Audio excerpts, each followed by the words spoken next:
Good evening, everybody.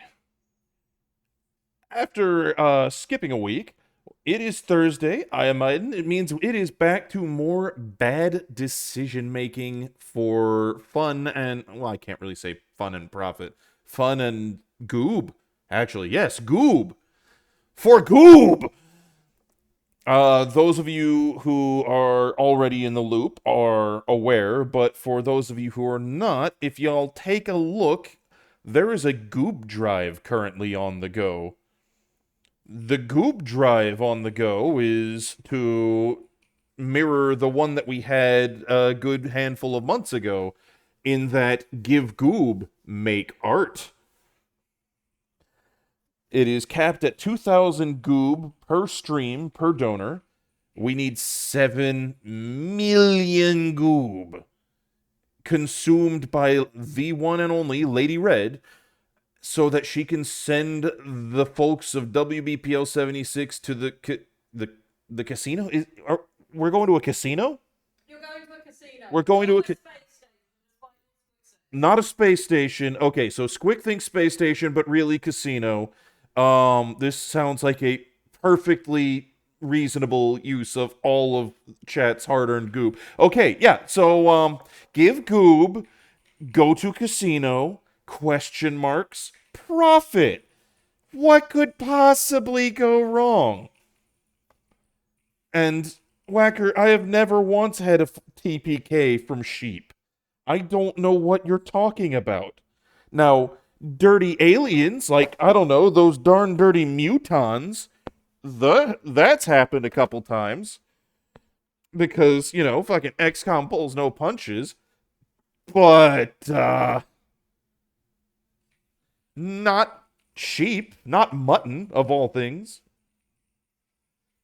Anywho, let's make sure I do this right. There we go. So, last we left off,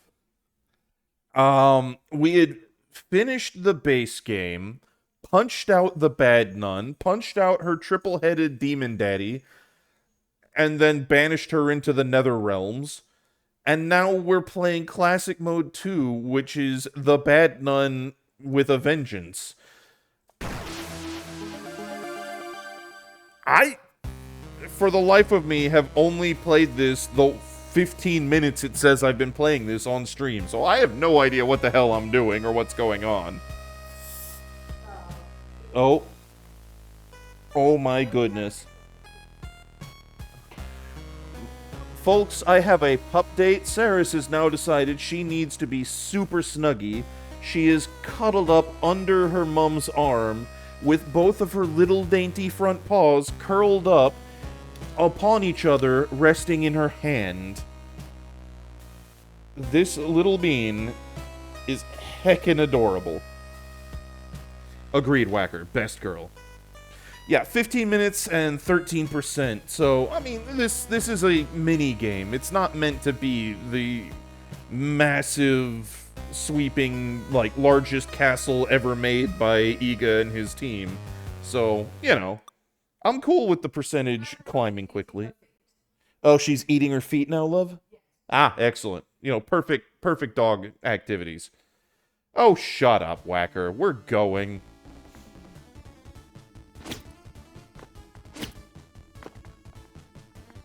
Now, granted, I'm not entirely sure what the hell I'm doing.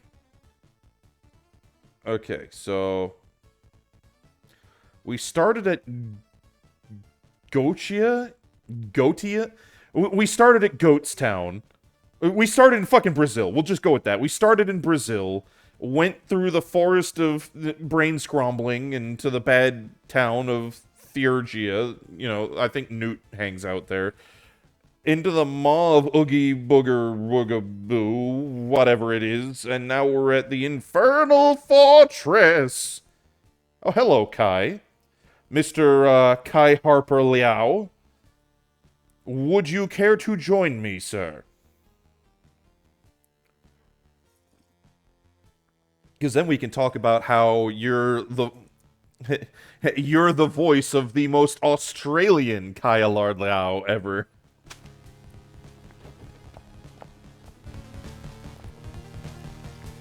Okay. Hey, Brew. What's up? Not all too much, man. How's it been so far? I mean, you showed up, like, about 12 minutes in, and haven't really done a hell of a lot at this juncture.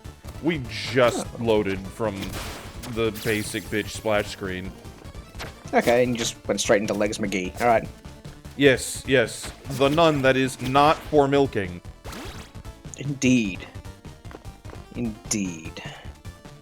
She is incredibly leggy, though. Like, those legs She really are... is. They just go forever, don't they? They do. Like, they just keep on going, and not in a... Ow, fuck. And not in, like, a sexy way, but in a... Are you even... Holy shit. Yeah, are you even human kind of way? Like, there's more leg than anything else, and it's kind of weird. Yeah, like, they keep going in a way that I think that, like, her legs alone are as long as I am tall. Yeah, that's the vibe I get. Holy shit. Like, have you... Y'all ever just not had enough leg? Yes. Yes. She I hasn't. have. She... Yeah, I know she hasn't, but I definitely have. You know, I'm not actually aware of how tall you are or are not, so... I am extremely short. Really? Yes. Yeah, fair enough. Yeah, I am 5'4". Oh, wow. Yeah, you are. I am extremely short. I did not realize that. So not only are you the most Aussie Kai Allard Liao, but you're also the shortest Kai Allard Liao.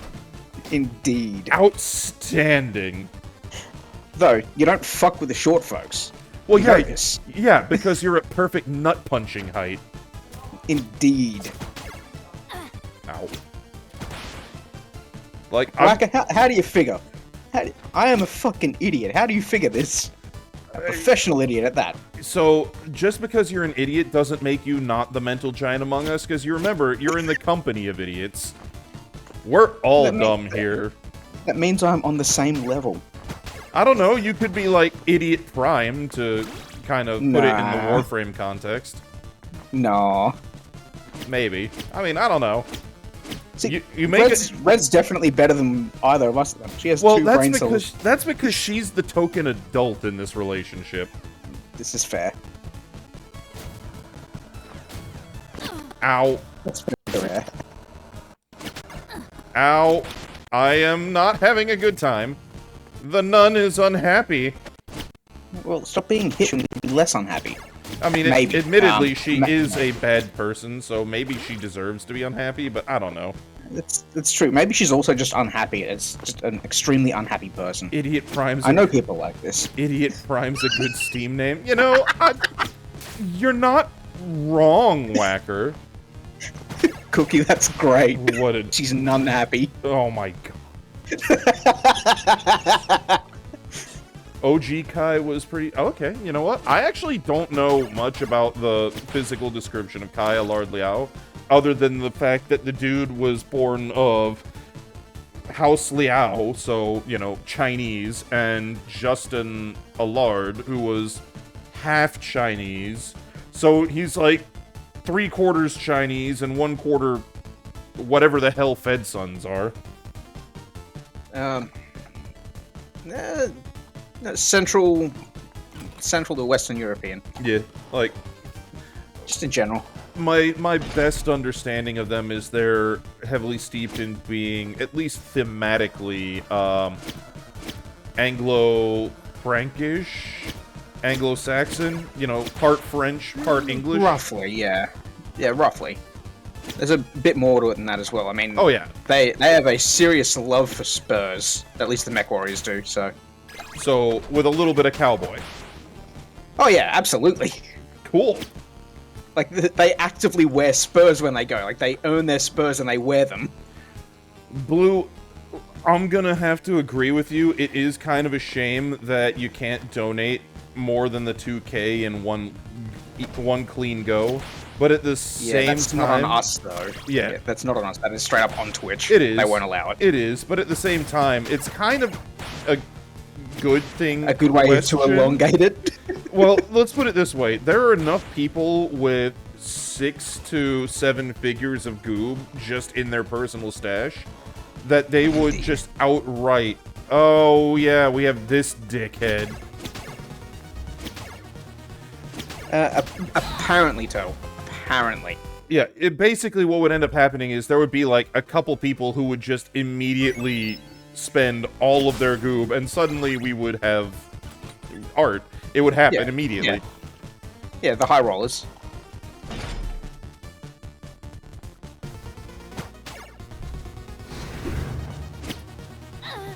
Ow, ow, ow. Double don't- out. Fuck don't get you, hurt. damage You won't have race! the ow. I punch! What are you doing up there? Oh, you're using tail lasers with your your noodle ass. Look at him. That is unpleasant. He's got a snake for a tail. He literally I can has see noodle that. ass. I can see that. It's unpleasant. I don't like it. Oh, Solidly unpleasant. yes. I also am not happy with this idea. Like, snake butt is... It sounds like a very tragic affliction. It does. It very much does. No like, no want, no thank you.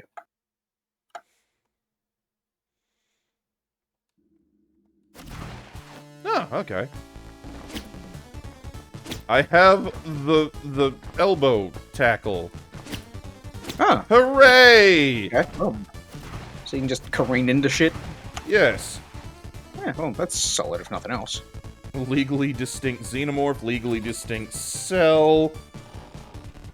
Yeah. Yeah, upward, that is exactly what I'm trying to say. There's definitely a handful of people who would just outright go, yeah, no, it... Ow, fuck. Careful. I refuse to be careful. You can't make me. It was a suggestion, not a demand. Fair. Okay, I do have a backstep. That's actually good to know. That should come in handy. It should. It should. Whether or not it will is a completely different matter, but should.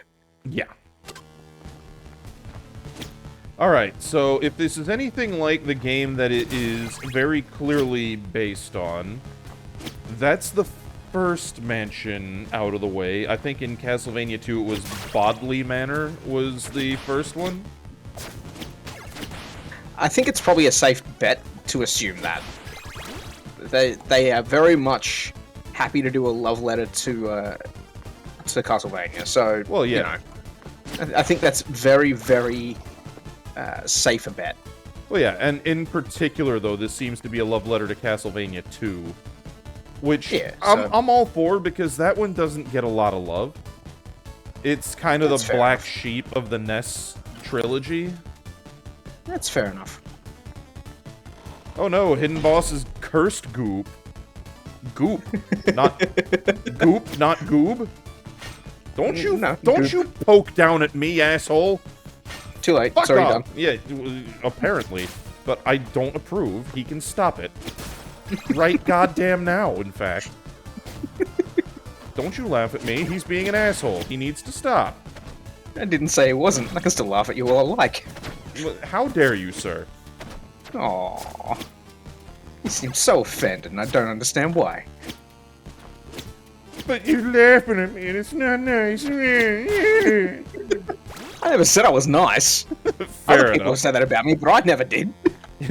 It's so cursed, it gooped the goob. Oh no!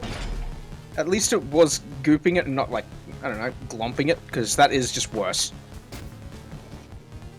That is, like, cringeworthily worse. Glomp. I remember that lingo from the days exactly. of old internet. Ow! Careful. If you don't want to scream and fuck your voice up, be careful.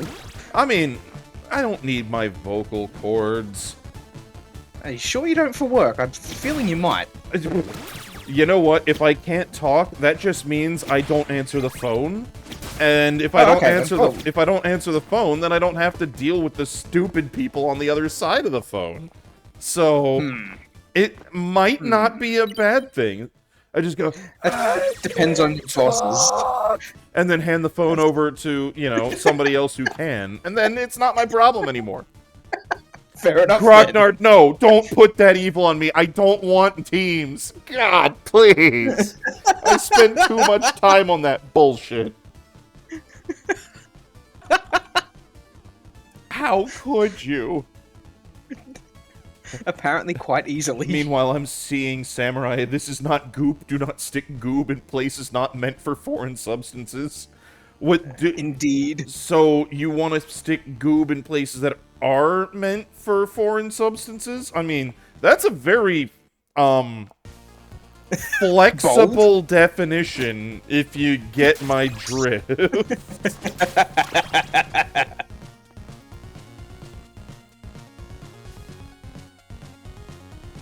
Okay, so the Maw of Ibbledy-Dibbledy here.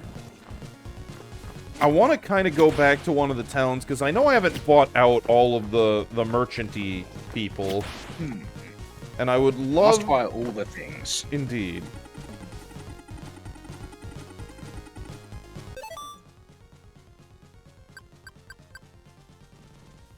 Increases max MP. Yeah, that sounds nice. Yes, more MP's always nice. Even better when you got things that are based off max MP and you have more. Yeah, and Waystone to make with the teleporting sounds nice as well. Ooh, yes it do. Now, granted, it's about to be the spooky time, so going to a town not necessarily helpful because everybody in the town becomes angry and made of murder. They're on the Angie night time. Yeah, I mean, it's similar enough to Castlevania 2, where in Castlevania 2, towns become overrun by zombies at night. In this, instead of them becoming overrun... They just get mad. Yeah, it's They just... just get mad. The demons become, well, less tolerant of my bullshit. Yeah, and they do that. Frankly, I am bringing the bullshit here. I am playing Leggy Nun, who is distinctly human-ish, supposedly. Ah, no. Ish, yes. Yeah, ish. She's like part geode at this point. She's damn near borderlined into a fucking rock-type Pokemon here. I'm being serious. Like, look at her. I know. The red on her legs isn't from, like, pants. It's not a stocking or anything like that. No, it is... Her leg has turned into, like, red rocks. Yep, Geodude. There you go, Geodude. I like that one. Okay, that's the entrance to the town. Human adjacent. That's a good way of putting it, Mad Hatter. And I mean, Eric, she was kind of like that before she got the rocky parts. Yeah, you're not wrong. And Eric, you're right. It is spooky month, and actually, I was wanting to voice to Chat and Kai and all others present. Is there a appetite or request for spooky themed things during Spook Month? Because it is Spooktober, and while this is kind of spooky theme, being knockoff Castlevania, the question is there the... Wow. Whacker is very vehement against this idea. Apparently so. No one spook. Lady Red... Apparently he misses map too much. Yeah. Lady Red has been itching for me to play Castlevania Lords of Shadow on stream for a long time, admittedly. Now, granted, I'm not going full Mav because I'm not masochistic enough for that. I'm not willing to chase a cat for an hour and a half that doesn't exist while getting murdered by a xenomorph because I break. That's because you guys are bastards, all of you. Oh my god, that was probably my favorite WBPL 76 stream that I was a member of the audience for, because we were all incorrigible shits. You fucking bastards, all of you. But yeah, it should be noted that when I say spoop themed, I don't necessarily mean horror games, I just mean spoop adjacent. So Castlevania and Resident Evil, for example, both count. Yeah. Even though Resident Evil is somewhat a horror game, but only somewhat. I mean, it depends on which one you play. Fair. Like, if I were to break out the original Resident Evil 4, it's horror-ish. It's more an action game. Yeah, I was thinking like Resident Evil's 1 to 3, personally. Yeah. Will, I'm talking new game. If you want a new outfit, that's gonna be between you and the missus, because she would be the one conjuring up such things. Or you can poke Paladin Rose, because she's the one who did the Monster Girl cosplay that one Halloween, which was weird. So... I'm not particularly surprised. I'm really not. So, it literally came from the idea... Oh, no, fuck off, Bunny Girl, I don't want none. So, it literally came from the idea of... I don't even remember who in our little kind of quasi-family chat voiced it, but there was the idea of, you know, what Monster Girl would you be? Because I think it was Will who's like, I would like to do a Monster Girl family piece for Halloween. And Paladin Rose, the one who did the chibis for Wrestling Star, fucking obliged in a heartbeat. Yeah, color me unsurprised. So you've got a gaggle of fucking Monster Girl Desir bits.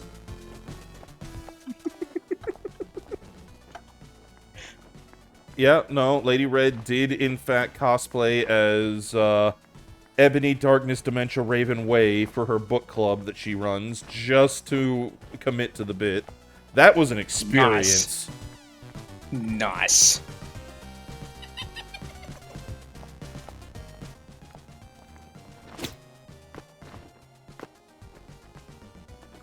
Oh, okay, Will, sorry, I didn't understand what you were asking. So it's not a new outfit. This is the second classic mode that they released, which is a direct sequel, plot-wise, to the base game, because we're playing the evil nun, who was, like, the fucking last boss. Yeah, she's in direct sequel, it's right after. Yeah. Exactly. She's in limbo, and is very upset and wanting to do something about it. And apparently capable of doing something about it is the worst part. Indeed. Like, wanting to and, you know, being unable to. That's just ha ha ha suffer. This is not quite the case. This is oh shit. Too angry to stay dead. Yeah, no kidding. You know what? This is basically the axe from Castlevania. There we go.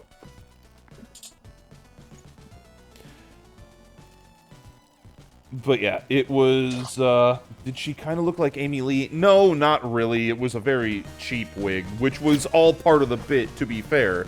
Because if you know anything about the character we're describing from that very bizarre fanfic, My Immortal, it's fitting that it looked very cheap.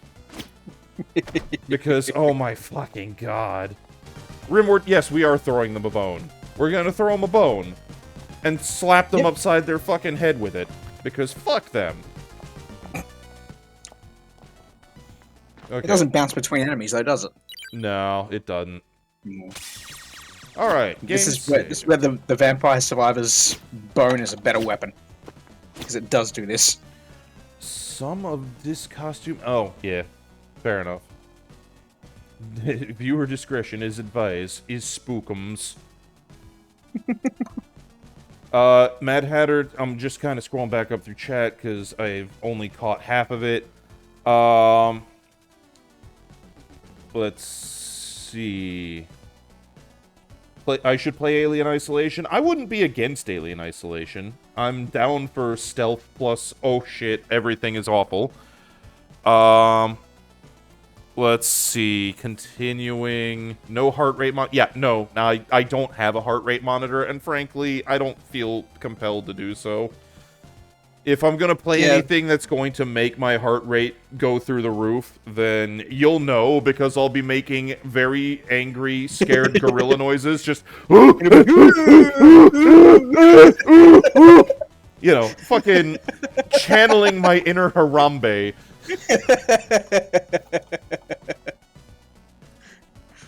We need Mav suffering. I'm not Mav though. Sorry, man. I can't do that. No, I'm not. Mav is Mav. I am down to make with the spook, but I'm not gonna do it to the Mav degree. I'm sorry. I'm not committing to the eye break thing. Because if I'm gonna play a game that's gonna fuck me up, I want to be able to see it fuck me up. Understandable. Alright, let's see here. Continuing down. That dude is a madman, though. I saw him take on mechs with a shotgun yesterday, and he won. Indeed. Let's see. Pretty great. Falkenstein, Iden for Monster Girl Family. Manticore. No more questions. Lady Red was dragon because she was an imperious bitch, which is very fitting, because she is the queen bee of the family. Let's see. Continuing on. If I'm bad at this, he's preventing the bad nun from winning. Yeah, Silicon, so now you're understanding why I enjoy playing Smoke Jaguar. If I win the game, and, you know, I get to enjoy feeling good about winning. If I lose, it's because A, I wasn't great at the game, and B, fuck Smoke Jaguar, the bad guys lost. I get to feel good about winning because the bad guys got what was coming to them. It works! That's fair. That is fair. That's very much fair. Yeah, Lady Red, not quite. The Wolf Girl, I think, was... Yeah, it was... No, Dag was Hellhound, which is the closest I think we got to it. The Kirby, I'm so looking forward to that, Red. Oh my god, yeah, she has done Lady Red Kirby, which is... Grognard, what game? I'm talking tabletop. I have started collecting and painting minis for the, to make the, what are they called? The second Jaguar Guards, which is part of Beta Galaxy. And, it's 60 Omni-Mechs, I think 30, Omni Fighters, and I forget how many Elementals it is, like 50 fucking Elementals, so... 10 stars? Yeah, it's 10 bases of elementals, if I remember right. Then, yeah, that would be 50. But, I have about a third of the mechs I need for that. But, you know, I like Smoke Jaguar because they're incorrigibly just the bad guys. So I can be a mustache-twirling dickhead on the tabletop and be in character. Yeah, no, that's fair.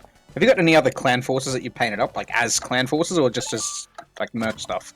Captured tech. The only clan forces I have painted that aren't my second Jaguar Guards, I've only painted a star's worth of those, is I've painted 3 out of 5 mechs for a clan Methweasel star.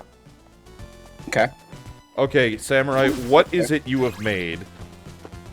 Something glorious, you say. You have me curious.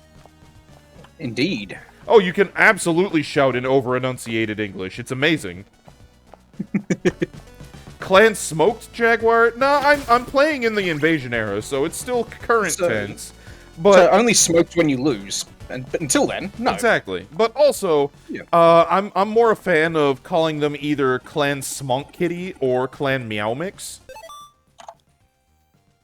That's fair. I do have to say, though, like, love them or hate them, the Smoke Jags have got a fucking sweet paint scheme. Is it 49? I thought it was the whole 50, love. Oh, you stole one. Excellent. Novacat is Meow Mix? Novacat's not important. They worked for the Combine. They are domesticated. Okay, I guess they are Meow Mix because they are domesticated cats. Okay. Okay. The reason that I asked if you had any other clan stuff is because when I finally can get a paint station going and start getting painting stuff, my stuff is gonna be Star Adder, like Star Adder Alpha Galaxy, because it looks fucking cool. Nice. Like it's black, dark blue, and gold. So I'm planning on doing a couple different clans, but the only one I'm planning on doing a force more than like a star is the Smoke Jaguar. Yeah, that's fair enough. I mean, for example, I have a Kodiak. I'm not gonna paint the Kodiak in anything but Ghost Bear colors because it's their fucking totem mech, for God's sake. Understandable, yes. Just like I don't want to paint a Turkina in anything other than Jade Falcon colors. No, that's fair. It'd be similar to putting a Timberwolf in. No, you could put it in other things, but really it should be a wolf mech. No, because the Timberwolf was very much mech that proliferated. Yeah, when people eventually won stuff, but primarily it was still a wolf mech. Like, it was made at one factory by the wolves, and then people got them through gifting or through Trials of Possession. This is true, but they did proliferate enough that they were meaningfully included in other clan tomens, whereas the Kodiak and the Turkina are very iconic to their clans.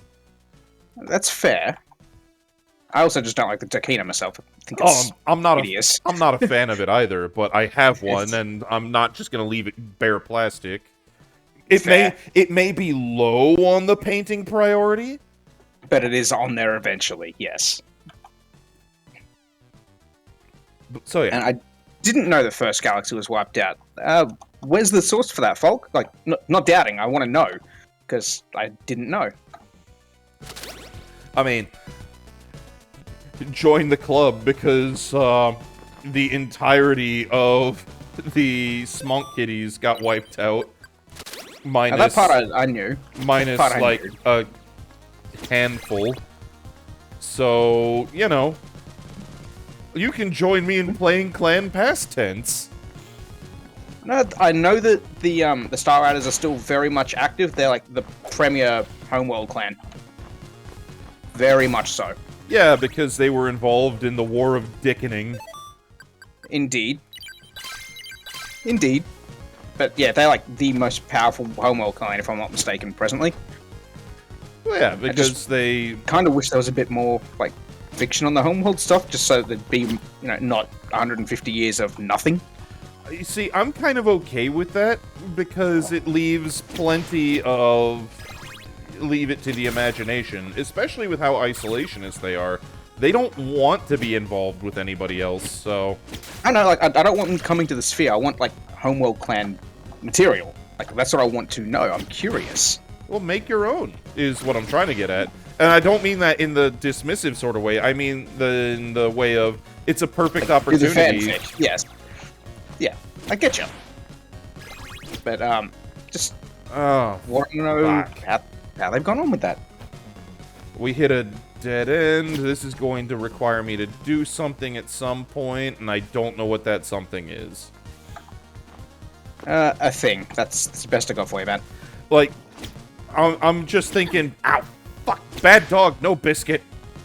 Indeed. I'm thinking back to Castlevania 2. There's Deborah's Cliff, which, in order to progress, you get to the point where you hit a sheer cliff that is the only way to proceed, and this sheer cliff, the only way to get past it is to have the appropriate tier of crystal equipped currently in your inventory, like as your item that you're holding in your hand, and then crouch at the cliff for, I think it's like 5 seconds.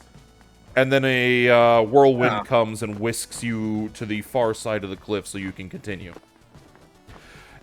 How does the game tell you to do that?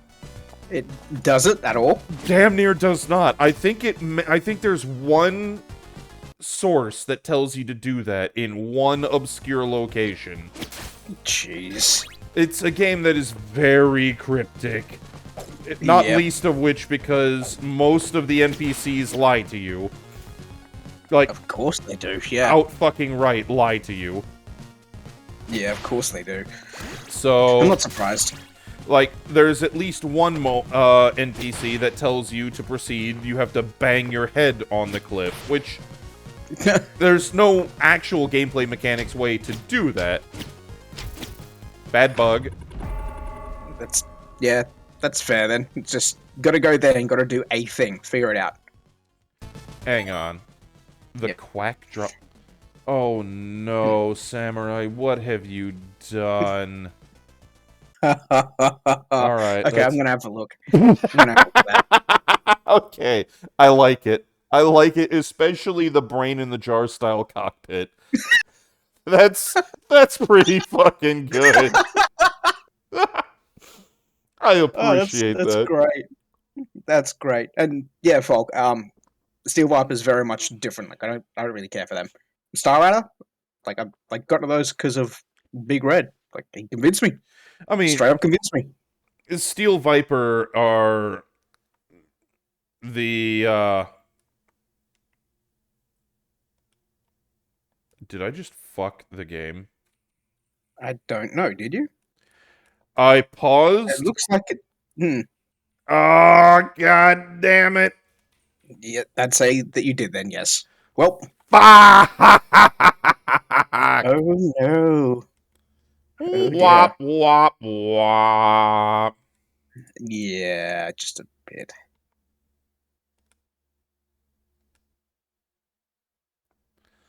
Oh, did the audio get fucked too? I don't know. I have the tab muted because I'm talking to you. Oh god, yeah, no, the game is completely fucked. Oh jeez. Fucking A. Well. Alright, it is Alt F4 o'clock. Yeah, no game audio because I don't get audio. The game is... Oh, hang on. Okay. It's unfucked. Got it. Okay. I don't know what caused it to unfuck, but it is unfuck. No complaint. Unfuck is fine. Okay. And I'm gonna throw 2 links into chat. Seconds per frame, yeah. Jeez. Yeah, because I went and had a look. Yeah, here... These two are Alpha Galaxy colors. Alright, let's... I like. You know what? I'll take a look at them in just a moment. That's fine. I'll take a look at them later. Wow, Demon's Eye, who knew? Yeah, no, surprise, surprise.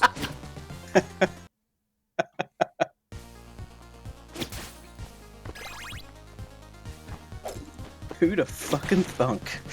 I can't believe it! Oh, no, I didn't want to jump up the... God damn it, Boobs. Why are you doing this? Fucking Boobs Mackenzie decides she wants to leap up when I don't want her to.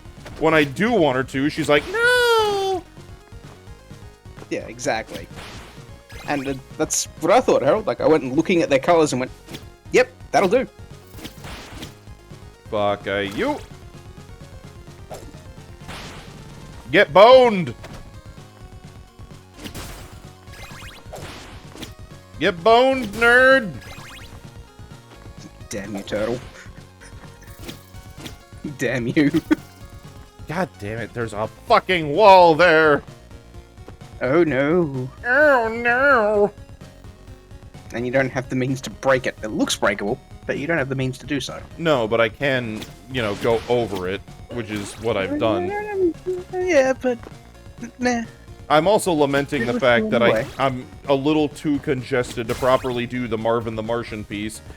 Because that's what I was trying to go for right there, but then I'm like, oh, no, that's the sound of Marvin the Martian with a head cold.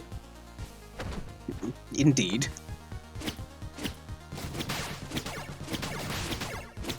Get banned. Fuck you, bug. Oh, that looks imminently breakable. Good. But it is not! Damn you! less good. I'm wondering if there's an item that's like the equivalent to the holy water from Castlevania 2 that you use to break blocks. Because in Castlevania 2, that is your only exclusive means of block breaking, right? I dare say a solid probably. Fuck you, fairy! Fucking fairies. Indeed. I, for one, do not trust the Fae. They are deceitful fuckers by nature. Yep. Very much so.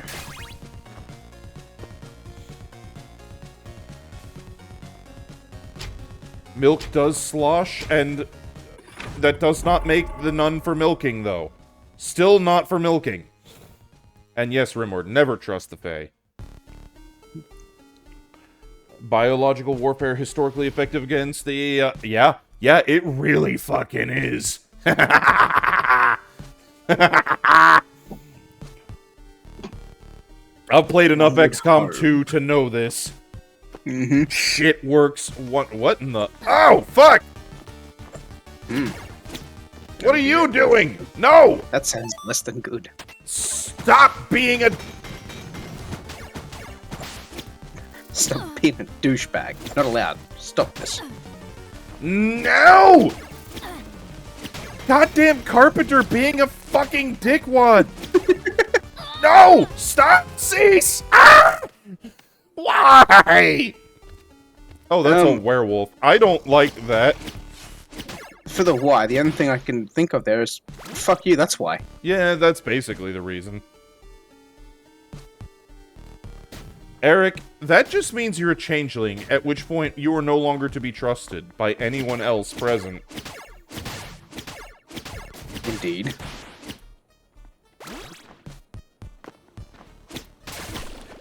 Ow, ow, ow, swamp. Poison swamp. Oh dear. It's just Dark Souls all over again. Fuck, I hate Blighttown. Yeah.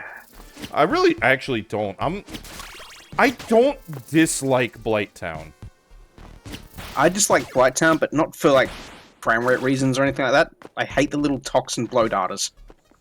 Yeah, they're assholes. I'm not a fan of those. Yeah, that's what I hate about Blighttown. Everything else is like, well, you know, it's...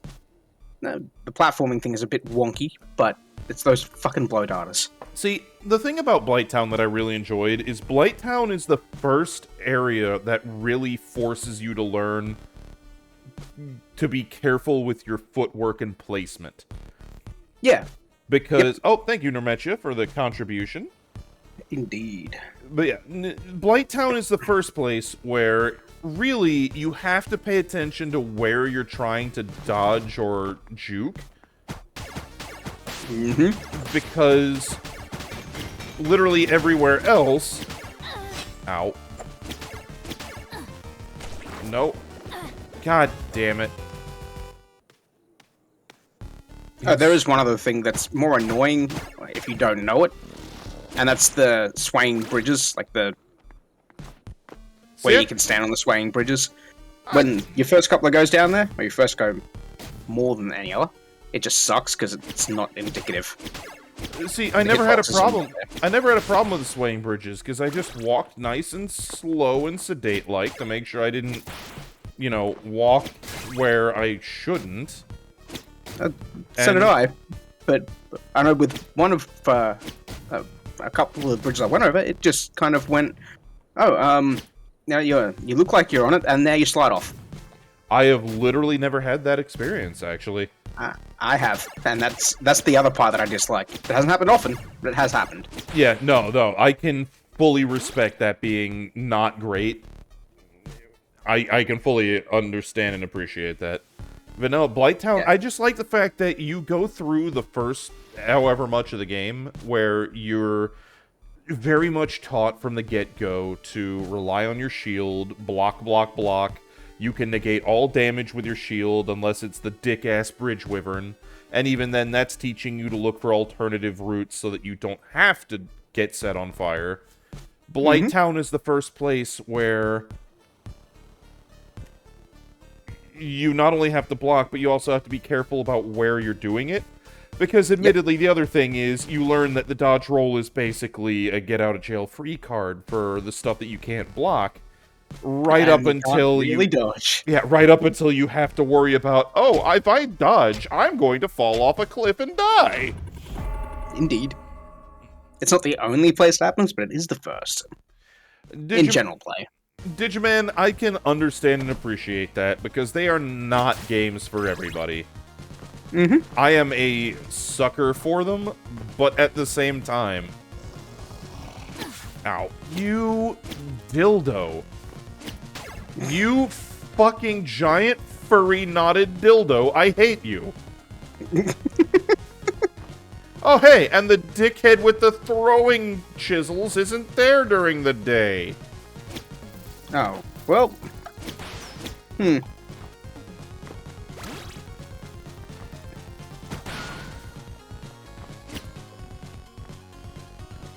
I'll have to remember that asshole's there so I can come back and murder him later. Indeed. Because fuck that guy. Yeah, that didn't look all too pleasant. Normetia, I am also still working on Elden Ring. I have, at long last, finally gone and bested the boss of Leyndell.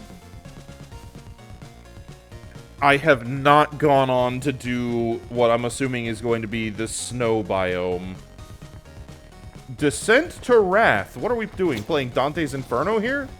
Ow, you Apparently so. fuzzy asshole. And yeah, I'm also still like working-ish on Elden Ring when I pick it back up, but I am at Miss Rot Queen, so... Oh, you're at Melania. Indeed I am. I admit She's, I'm not looking forward to that fight. I am not. It's a fight I have been looking forward to, but I got a little annoyed at just because of my build choice. No, going and having to farm materials to continue fighting. So that's one of the reasons I put it down presently. Yeah, I put it down just because I'm a weirdo that has, like, fucking gamer ADHD and I keep flitting between titles. But... I feel that too. I do feel that as well. I love my Soulsborne boss fights, but having seen her fight and learned about how that she works, I'm not looking forward to it because it just looks cheap. Depending. Like, if... Because your stuff's fairly quick, is it not? What's that? Your attacks are fairly quick, are they not? Considering I am largely maining hook claws, because that's been, like, a thing since I was a teenager. I love the idea of the fighting claws. Yes? So, yes.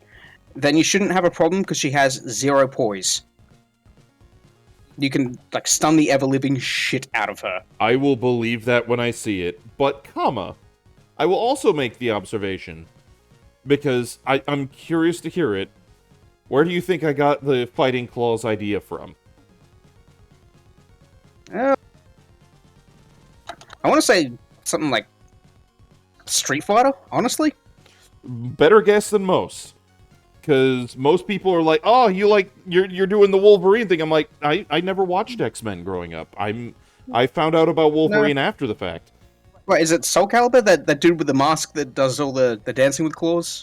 Both of the games you mentioned have that, because Street Fighter Vega is, I think, he's... No, Vega is who I was thinking of, yeah, yes. Vega, if I'm remembering right, is a Frenchman who has the mask and the one 3-bladed claw on one hand. Oh, Spanish? Spanish, okay, my mistake. But you're also could be commenting on Valdo, who is the fucking freaky bondage zombie with the dual guitar that does all of the weird contortionism moves that are freaky as fuck, but also cool as hell.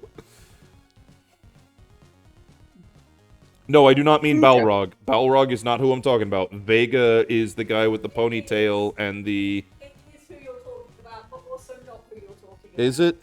Yes, because they changed the names around for They changed the... Oh, okay. Okay.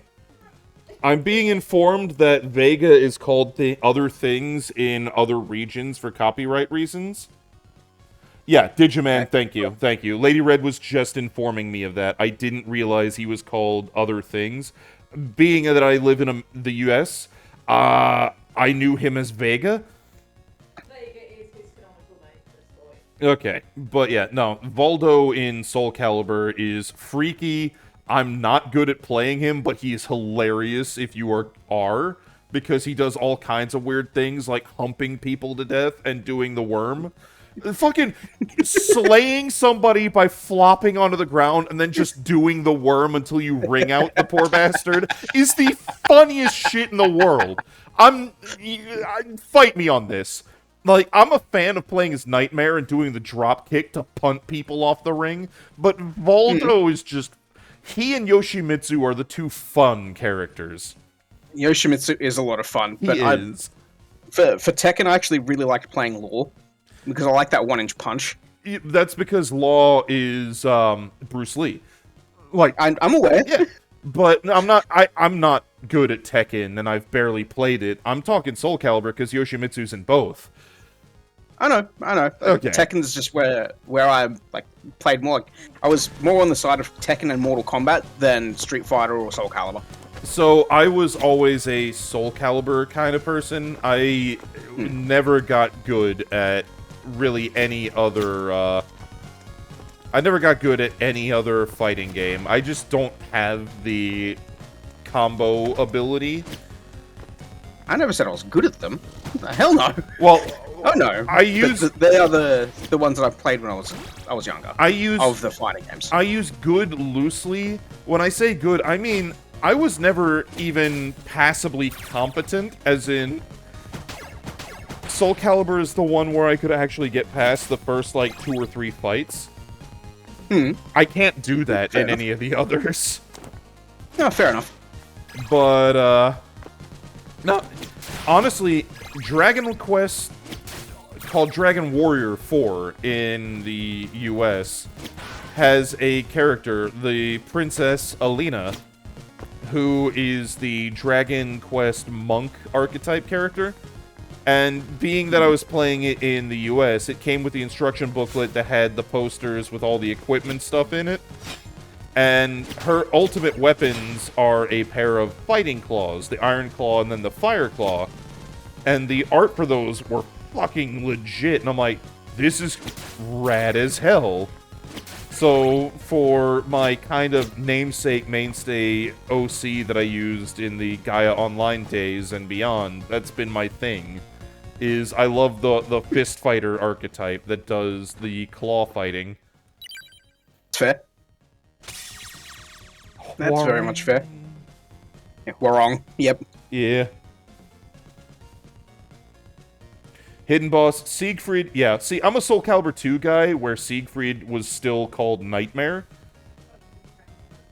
And I love Soul Calibur 2 Nightmare, visually. I think that the Nightmare from 3 onward wasn't quite as cool design-wise. The Unicorn Horn doesn't do it for him.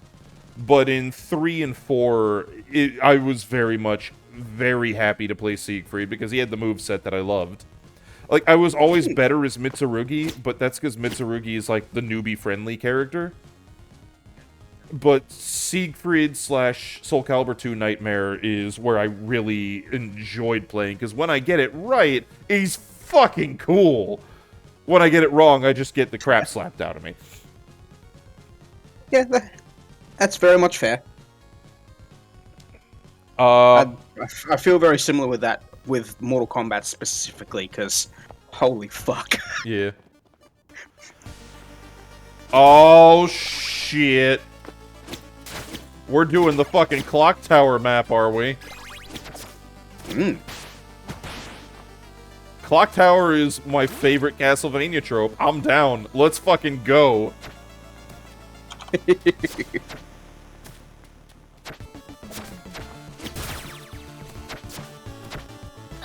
Oh, no, no, no! Fuck! Okay. That is the downside to the clock towers.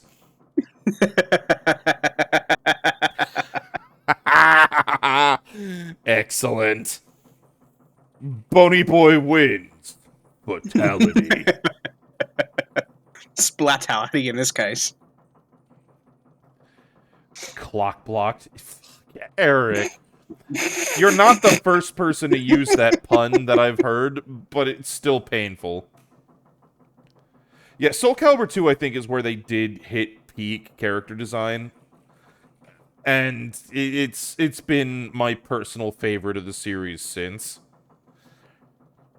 As far as Mortal Kombat, I'm going to agree with Lady Red. Mortal Kombat 11, I think is what it is. The one where you fight Kronika and do the hard reboot and have the timelines slapping it out with each other. A was a really fun way to do a reboot, but when they brought the DLC in and let Shang Tsung be playable, that was delightful because he's such a cheeky bastard. Oh, he is such an absolute cheeky, grinning shit. That is understandable. Yeah, like it's peak Shang Tsung. Yeah, I just clicked with that universe as well. When I was younger, like I played. It's not a particularly good game, but I played the Sub-Zero Mythologies game when I was much younger, and I enjoyed it quite a lot. That time, Bony Boy jumped out into the abyss. Yeah, I haven't played. He had to leave because people needed him. I haven't played a lot of Mortal Kombat because, again, I've never been any fucking good at the franchise. It's difficult. It is difficult. The only one that I've actually been passable at has been 11. And I really enjoy the hell out of it. But, you know, none of the others have ever been mechanically anything that I've actually clicked with and been able to do even remotely okay at. I get that. My play with them has always been extremely casual. Same. That said, in 11, I will throw hands as Kotal Khan, among others, because... Jeez. The Aztec god, yes. Yes! Okay. Dude! Fucking slaying motherfuckers with the Makuidal, I think is what it's called. The obsidian-edged murder club that takes heads. The one that you just do the overhead swing and then saw people. Yes. Yes. Also, you can turn into a fucking murder cat and eat people. Like... Yeah, that's cool. Fuck, dude. What is not cool about that? I am playing the Aztec king who has decided, fuck you, you're Meow Mix now. That's fair. Ow. But I'm a basic bitch and I was always like a Sub-Zero fan, so... Sub-Zero is fun, but I'm not especially competent as him. I'm much better with Kotal Sonya, of all characters. Like, it takes me a little bit of warming up to get to it. Of course, because it's hard. But hello, I'm basic bitch because like I think the first Mortal Kombat that I played was Mortal Kombat 2, and that's just who I clicked with at that point, and it hasn't really changed. Okay, that tried to dump me off into my doom. I'm glad I fucked it up the way I did, or at least with the time I did. Oh. Yeah, your timing was pretty solid there. Yep. Ah, fuck.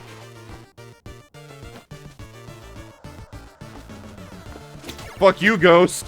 Okay, I like the design of the design of the obstacles here. This is definitely feeling like a proper Castlevania clock tower. This is fuckery, and I'm for it.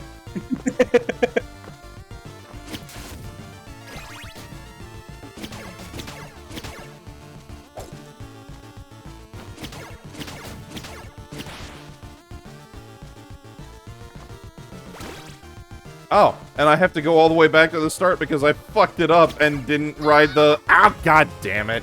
Oh, no. Goddamn ghosts! Oh, no.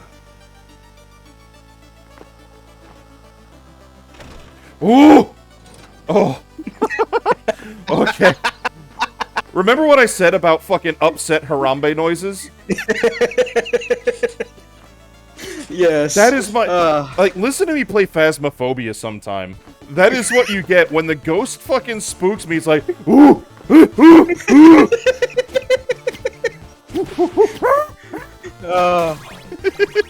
All for that. Like, Hell yeah. maximum angry chimpanzee.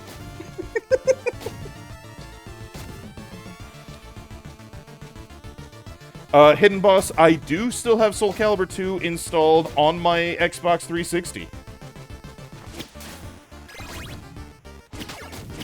Admittedly, I would have to work off the rust, but... Oh, the game has definitely hit a whole new level of fuckery and fun, Will. I am a big fan of what they've done to Phasmo, even though at the same time, it is just like, fuck! Because being a newbie in it is painful with the wimp tier gear. Makes sense. But yeah. I could at some point do a run of it for WBPL. It would have to be one of those one-off stream nights because it's not exactly the most lengthy, plot-intensive game. Do make sense. Oh hey, it's a Dullahammer. And I'm out of... Oh god, he barfs! Why? You're not allowed to puke on me, you fucking headless asshole! No like, no want. Yeah, no. Orange glowing demon barf, bad.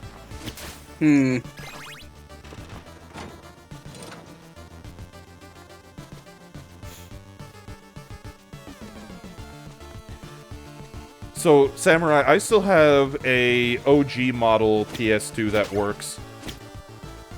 Nice. Yeah. Now, granted, it works with a couple caveats. It's like having a NES. You have to do a little bit of finagling. In this case, to make the controllers work. Oh no! Fuck! Fuck.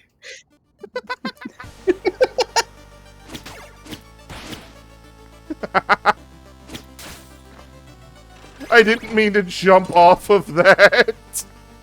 Oh dear.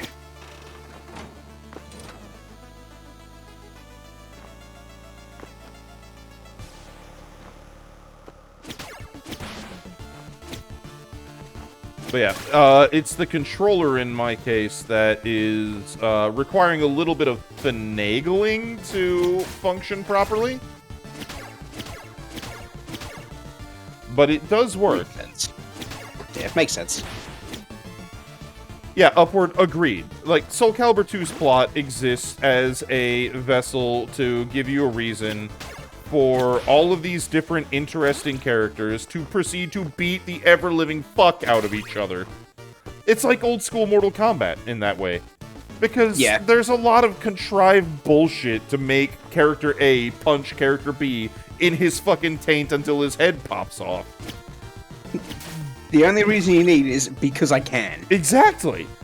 That's the only reason you need. I am going to fist your Grundle until your head explodes. And you know what? I don't need a reason other than your Grundle exists and it offends me. Yeah. Yeah, exactly. If I have to punch you hard enough that you Grundleate until extinct, then so fucking be it.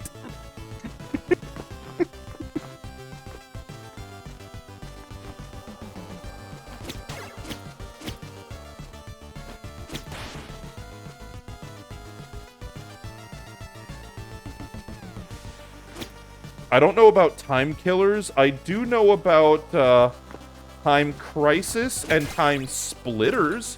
Fuck, Time Splitters 2. Oh, yeah. Time Splitters 2. Now that... I haven't even played the demo of that, but I wish I'd managed to get a hands on it. Oh, I have a copy. It's fun. It is fun. And it was at the peak of the multiplayer FPS, like, split-screen shenanigans era.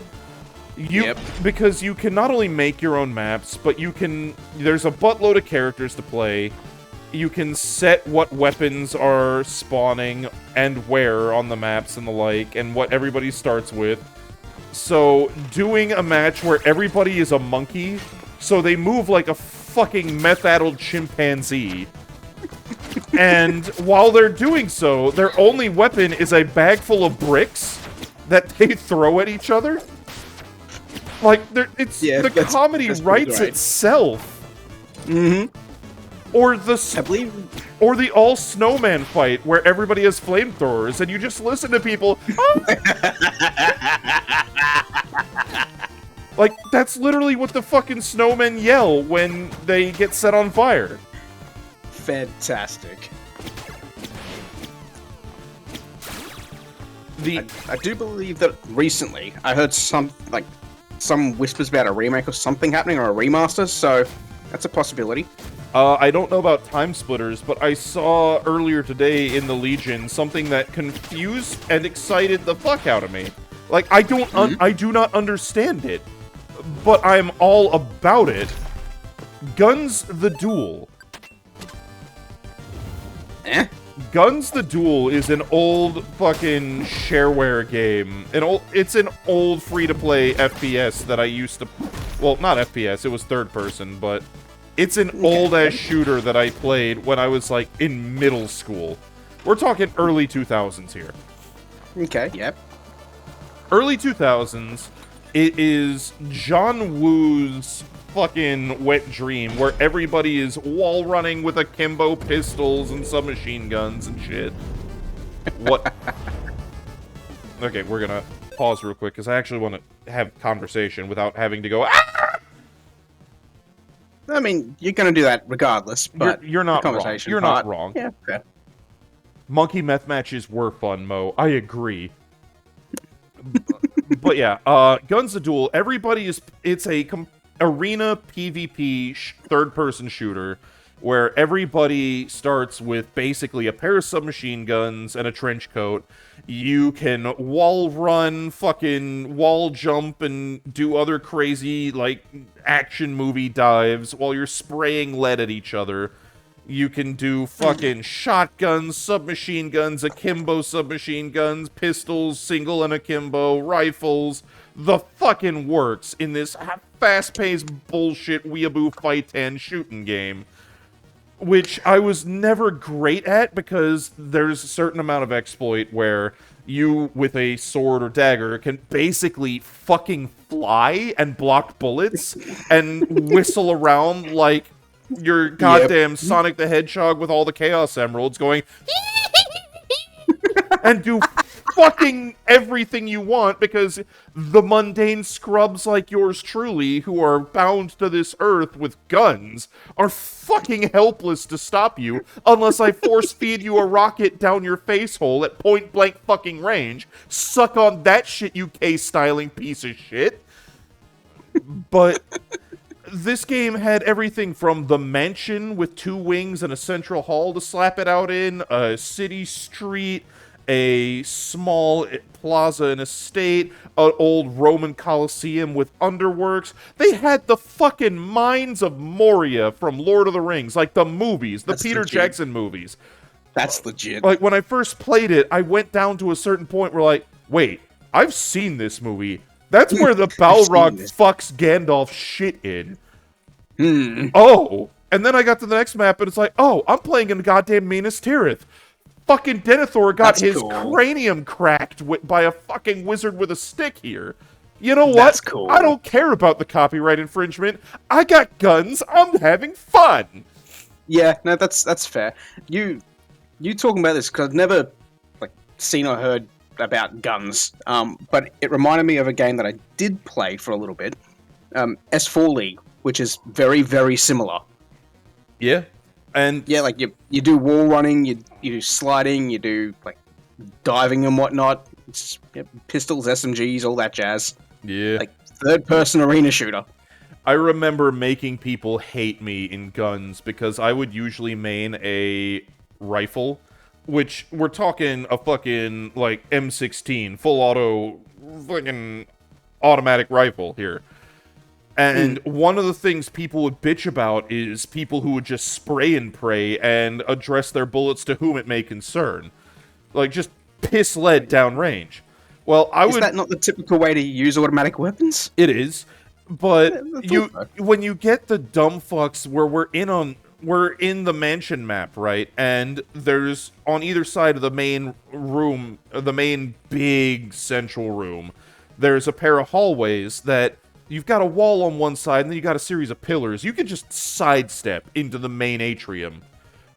But Matrix time. But dumb fucks would just march or, sword hop down this narrow-ass hallway at you like, I'm a fucking stab a motherfucker from, and just shoot the shit out of 50 feet away. I'm like, oh, hey, they're approaching me in a straight line. I'm just going to put the cursor on them, and the submachine guns, they have, like, a cone of hate. The rifles, it's a laser beam. Your bullets go where the mouse points. If you click and hold, you just go, ah, and they fucking stop moving. And so many people are like, oh my god, you spraying new. I'm like, dude, you're a fucking moron. You might as well be standing still. Oh my god, there's a third person here. Storm. Jesus Christ. I got free from teaching for once. Hello. Well, rather, I finished my class, but I didn't have anything to go to afterwards for once, so yay. Wonderful. You And doing all right? Falkenstein, I do not. Yeah. I do not call myself that. Good. Good. Also, I'm seeing in chat, Call of Juarez and Wet are both games I've recognized but haven't played? I don't know about you two. No. I have not played Call of Juarez. Nope. I've seen the name, never played. Fair.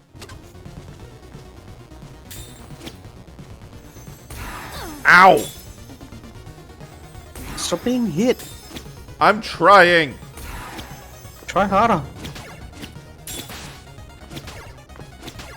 So is this the same one from before? No, this looks like a different game. It's the same game-ish. Ow! It's So, another chapter of it, effectively. exactly. Yeah. Uh-oh.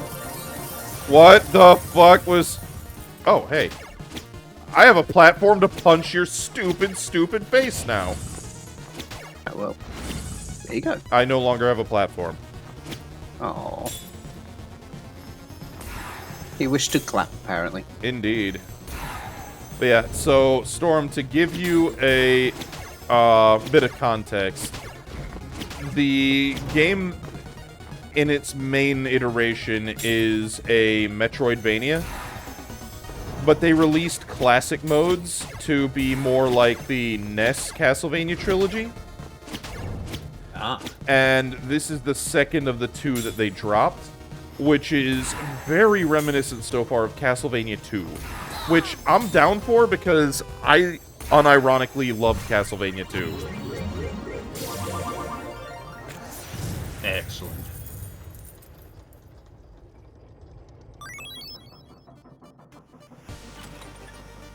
Like, I'm a big fan of Castlevania 2. It's not great, but I have a soft spot for it because they tried new shit.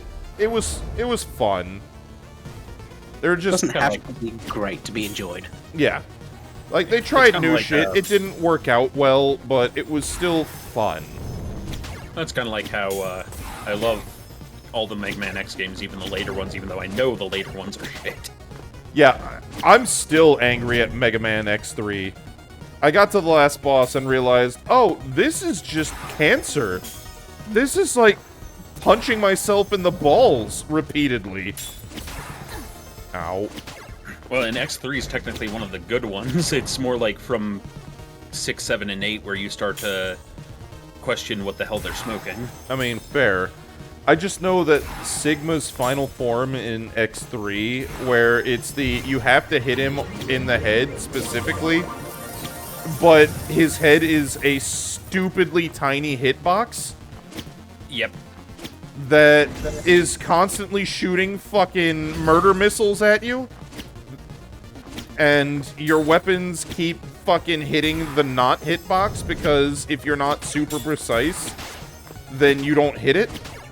Oh, also, that hitbox requires you to wall jump to be able to get to the right elevation to hit it. Yeah, I'm like, I'm not doing this anymore because I value not giving myself a fucking aneurysm. So, fun fact, if you get the unlockable weapon, it's actually really easy. Okay, really easy would be a lie, but... Which unlockable weapon are we talking here? If you can get a hold of Zero's saber. Oh. Yeah, that required Zero to die, or what have you. Not die, well, get damage.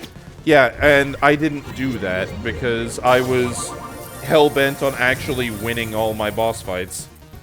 Yes. So that one, you actually do win the boss fight, quote-unquote. But you have to kill said boss first, and then it's a cinematic that plays out where it self-destructs and hits Zero. Well, no, the thing is, the problem with that is you don't get that boss fight unless you... Ah, fuck! You don't get that boss fight unless you defeat Vile with a specific means. Yeah, you have to use his weakness, which is either the neon light or the blade wheel. Yeah, so I didn't have either when I fought him and finished him off because I stumbled into his bullshit early. And I was hell-bent that I was going to fucking kick his ass because I was tired of his bullshit. So I didn't get the ability to get the secret win that would allow me to do the... You dildo. I didn't get the ability to kill him in the special way that would let me get the Zero Mosquito, whatever it's called, boss fight. So the Zero Saber was not an option. Because I was too hell-bent on, you know, murder. This is fair. Incidentally, guess what I'm playing on Sunday? You're doing X3? Yep. Fair. Nice. Ow, fuck. Yeah, I was waiting till we got to that part of Final Fantasy VII, and we finally got to that part, so... Indeed. Which part is that part? I can think of a couple. That time Just when one. a bunch of 12-year-olds lost their first crush. Oh, yeah. The end of Disc 1. Yep. Yeah, that's all you had to couch it as, was end of Disc 1. Well, it's like not a spoiler for 99% of people, but Yeah, but... it was so fundamental to me that I try not to say too much more of it. No, I get you. That's why I'm saying just couch it in the terms of end of Disc 1, and I understand Okay, exactly yeah. what you mean. Yeah, I get you now. But yeah, no, the problem with the later X games is it's not easy to screw up the continuity of a game of that format. Like, they're not super complex storylines. So Sigma bad, X good. But, like, literally, Mega Man X5 ends with Zero choosing to be locked in a capsule for 100 years so they could study the version of the Sigma virus that's in him in order to make a permanent cure. Yeah, because they're finding that it's too consistent. The problem is then, 2 years later, in X6, he's awake and walking around with no explanation or whatever. Retcon! The excuse that people willingly give, and I'll admit I give said excuse, but is that... Damn it! You can call X5 the canon ending, but then... Oh, sorry, my brain is very slow right now. They basically pull the... Well, this is in an alternate future to that timeline, so... Yeah. The Mega Man X franchise, well, just the Mega Man franchise in general, has, like, the whole branching timeline bullshit. It's a whacker! So I'm gonna say, I'm with Andy Van. I'm curious what happens if instead they got the Ligma virus instead of the Sigma virus.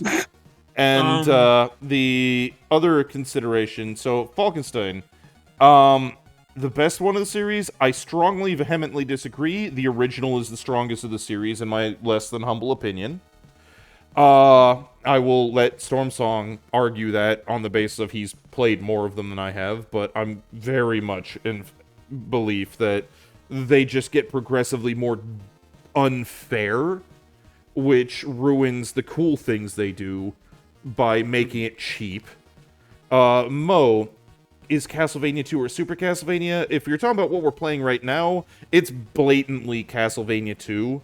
Super Castlevania doesn't have the exploration elements and gives you a little bit more character mobility.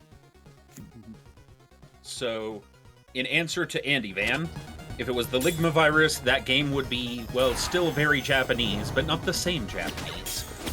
You're not wrong. You're not wrong at all. We would move from what was basically Sentai with robots to Hentai with robots. He's using a hentai mind trick. And I will answer the Mega Man X question in a moment when I'm done eating my bagel. Okay.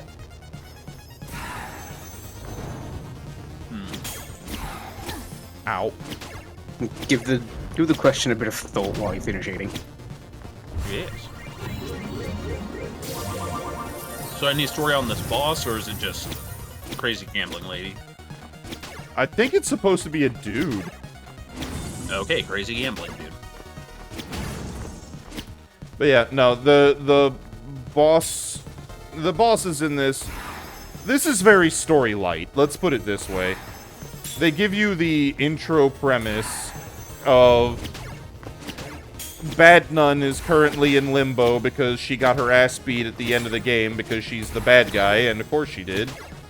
And she is super pissed off and wants to steal the powers of the demons to go back to Earth to get her revenge or some malarkey. Because, you know... Of course, she's the bad guy. Yeah. Ow, you absolute cockhead.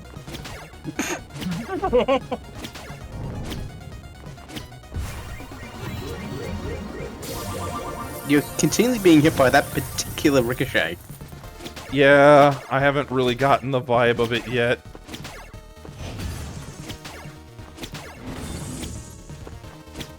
God damn it, he's got such little health left. But yeah. Yeah, you've gotten him fairly low every time. Like, you'll get him. A couple of attempts at most. There we go. Fuck you. There you go.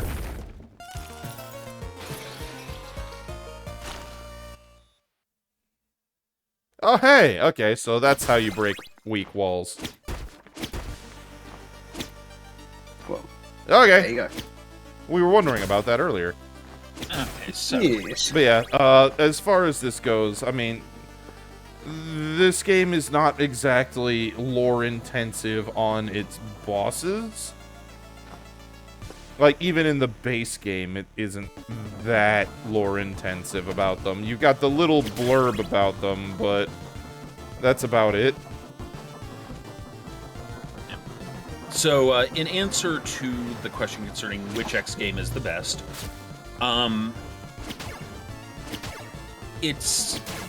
there's a pretty good argument for any of the first three, but it kind of depends on how you're coming at it, because if you're looking for pure balance, then I would say X2 is actually the best. It's harder than X1, but not unfairly so. Which one? Sorry, I missed it. X2. X2 is... I'll give you that. It has some parts that are kind of cheap, but they're not too cheap. It's Magna Centipede's level that really just kind of ripped my dick off, proverbially speaking. Yeah. Whereas X1 could be argued to be the best because it's kind of the most fundamentally purely what it is, and it succeeded at all of its experiments. There's actually a funny story about that, but I'll get to that in a second. X3, I would argue, is aesthetically the best, and, like, in terms of the story it presents, but it also had the most, like, unbalanced boss fights. Yeah, that's the thing about X3 that got me, is there was a lot about X3 where the difficulty curve felt more like a difficulty cliff. Yeah. And I overcame up until Sigma's second form, at which point it was like, why am I doing this to myself? I'm going to give myself a fucking shattered tooth from grinding my teeth in rage. much understandables. Yeah, it was definitely that era of gaming to some degree. You say that, but I mean, I cut my teeth on the NES. Nintendo hard is the term for a reason. Mm-hmm. Yeah, what I mean is that this was the first time that we were getting active audience feedback, albeit slower than what we would have later with the internet. But that active audience feedback saw more people pushing for harder games, because the people who would actually write to Nintendo or write to Capcom or something were the ones who were super invested, as opposed to the casual consumer. I will give you that one. And so a lot of the people who were, playing the Mega Man X games were, casual consumer, but the people actually writing were going to be your kind of whatever the ancestor to speedrunners were. Tryhards? I say that jokingly. I have great respect for a lot of speedrunners. The Sweat Lords. Mm-hmm. Sweat Lord, there's our term. Also, hi, Cookie.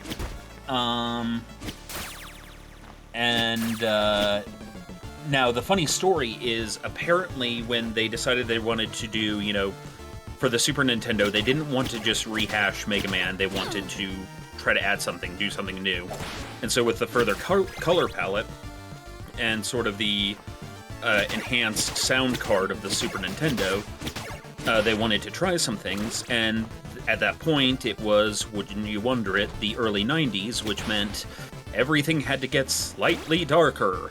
See, all the animated series of the 90s. Yeah, you're not wrong. And so that was taking off in Japan as well, and so they decided they wanted them a sort of, not darker in the strictest sense, but a little more mature feeling Mega Man game. So giving the slightly darker, somewhat more tragic tone of Mega Man X, the fact that unlike Mega Man, where a lot of the villains end up getting, redeemed at some point or another, they get the friendship punch, and Mega Man X is like, no, they're gone. We had to destroy them. And you explode. Yep. And so, with that came instructions to the people working on it of, you have to make sure that some of these design elements are in here. And the guy who was in charge of the design, I forget his name at the moment, but he said, he's in one of his journals that was released later with kind of one of those, like, everything about this game kind of booklets. So I think like an Ultimania guide or something. He was hitting his head against the desk, metaphorically, trying to figure out what to do. And then he got angry and suddenly just kicked a wall. And stubbed his toe real badly. And, like, was on the ground in pain.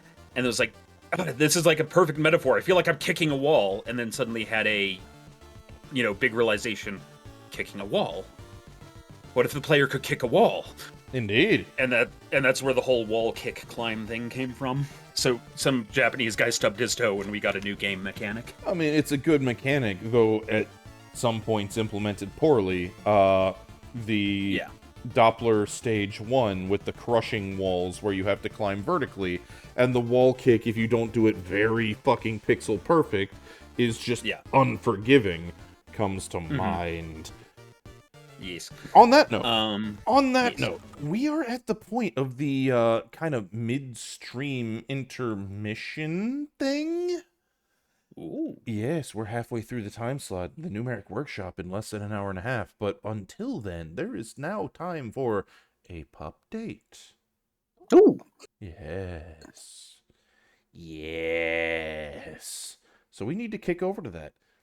Also, it is a perfect opportunity for, anybody interested to go take a pee break or grab a drink or what have you, because we'll be back in a couple minutes, sort of. It'll be like 5-6 minutes, give or take.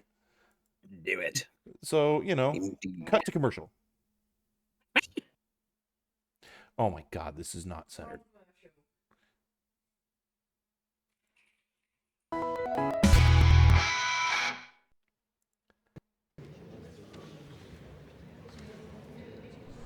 Good morning. I'd like to thank everyone for being here. I know we've all been losing sleep over this, and we'd like to address the situation. The administration of the station have been very concerned about the way that things have been developing lately. The fiscal situation at WBPL 76 is a complicated web of misappropriated toasters and corn, with the added issues of occasional bear attacks and madly cackling chefs. The web of issues that have been materializing lately have us all very worried about the direction things are going. In our latest review of viewership, it has become abundantly clear to us that the inflation rates tied to the 10-year return on Goop have been skyrocketing. The rates of redemption for eye breaks, pets, and deaths from above haven't managed to keep pace with the constantly increasing amounts of goo that is constantly being generated. Without action taken by station management, we foresee a near-term future where none of our hosts will be able to perform their functions due to constant redemption of push-ups and squats. We may never see a day of having humorously named mech warriors because the audience has taken every naming spot for the next 30 years. In short, ladies and gentlemen, unless we act, our administration sees only one possible outcome: Goopocalypse. It is because of this eventuality that the finest minds available at the Waffle House at 2 p.m. on a Tuesday have been developing a secret plan to fight goopflation. It's taken weeks to analyze our op and narrow it down to just one. We've only got one opportunity to control this potential cataclysm, and we have to get it right. Today, I, on behalf of station management and our shareholders, am apprehensive but proud to present to you that plan. Put it all on black.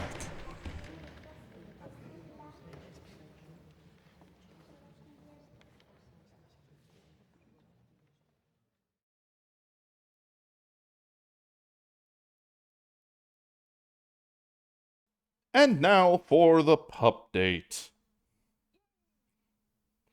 Where is it? There we go. Midstream pup date. Behold!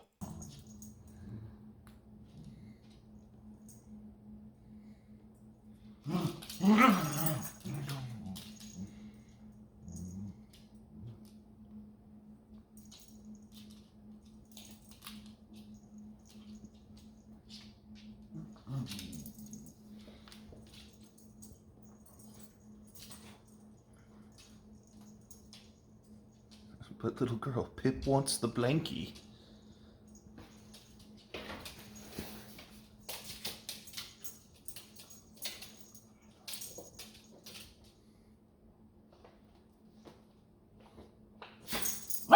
Saris, quiet, please.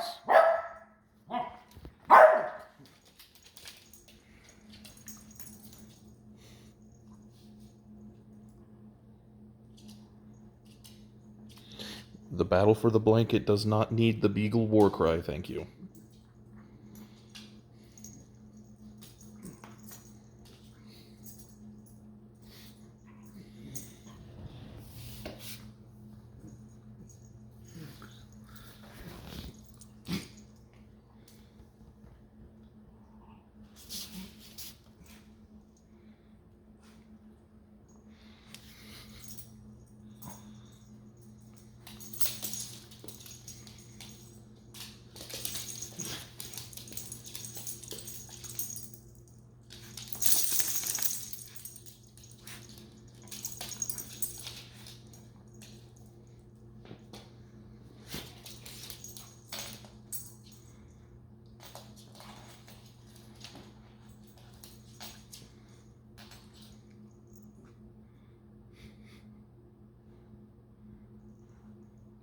Look at you two.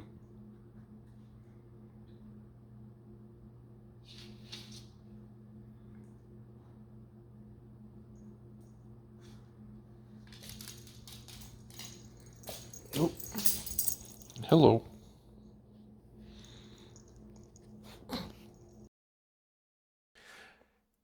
And that was the pup date for the week. The little monster ended it with, deciding I must take the top rope.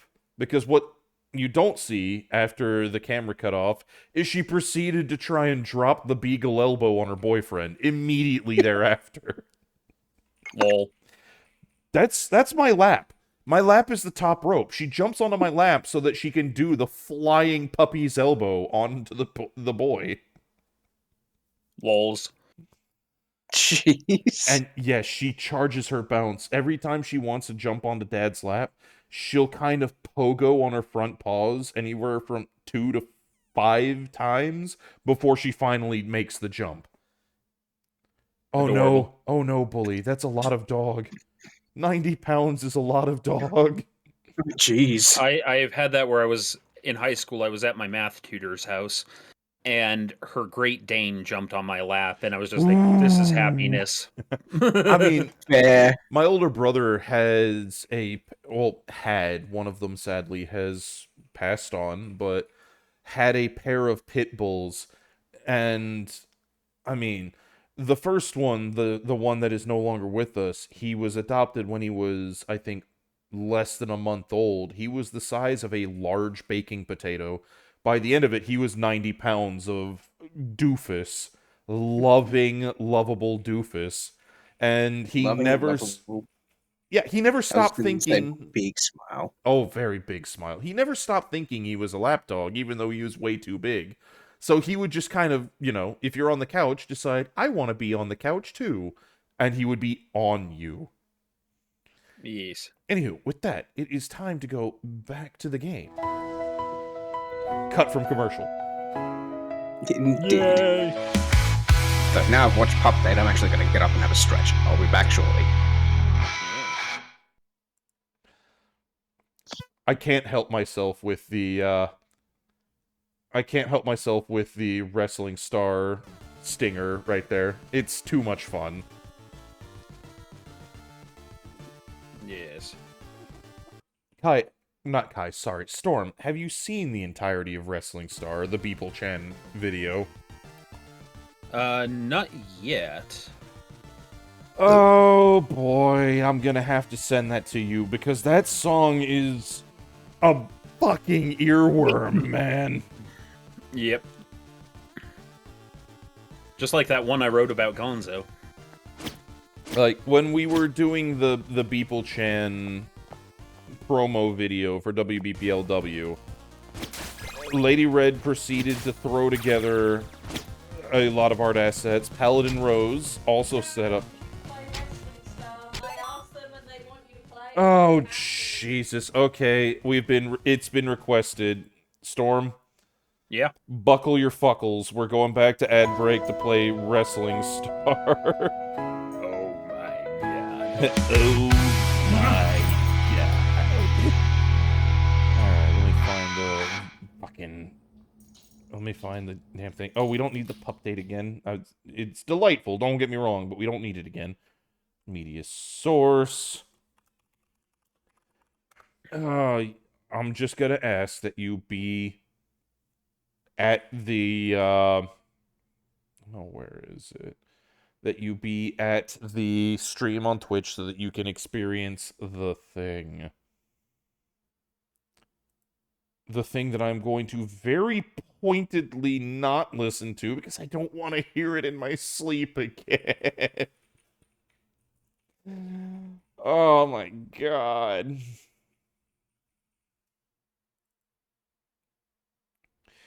Alright, you ready, Storm? Yes.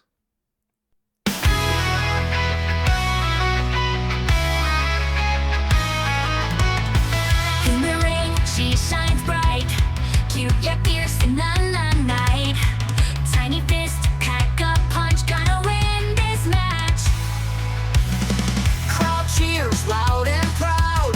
She leaps high in the clouds. Takes them down one by one. Fight till the war is won. Wrestling star, that's who you are. Cute and strong and near and far. With a smile, she'll charm you. But beware her power too. Glitter in her pink hair, none to match her flair. Steps into the spotlight, ready for another fight.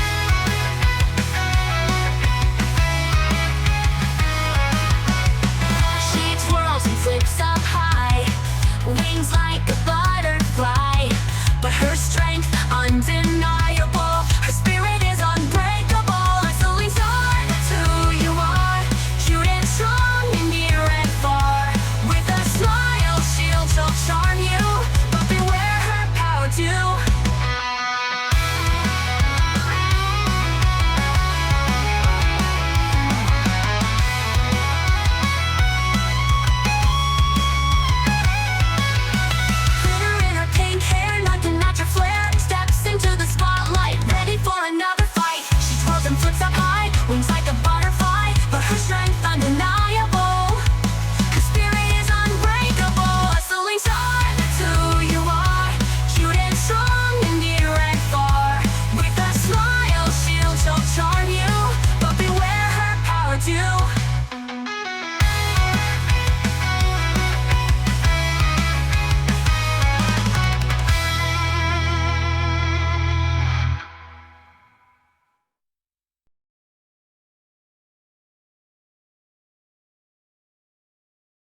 We are now unmuted. Chat, you did this to me. I'm going to have that song stuck in my head now. God damn it. Fucking earworm shit. Alright, back to game. Well, if it helps you, Kai and I can both do something to get it out of your head.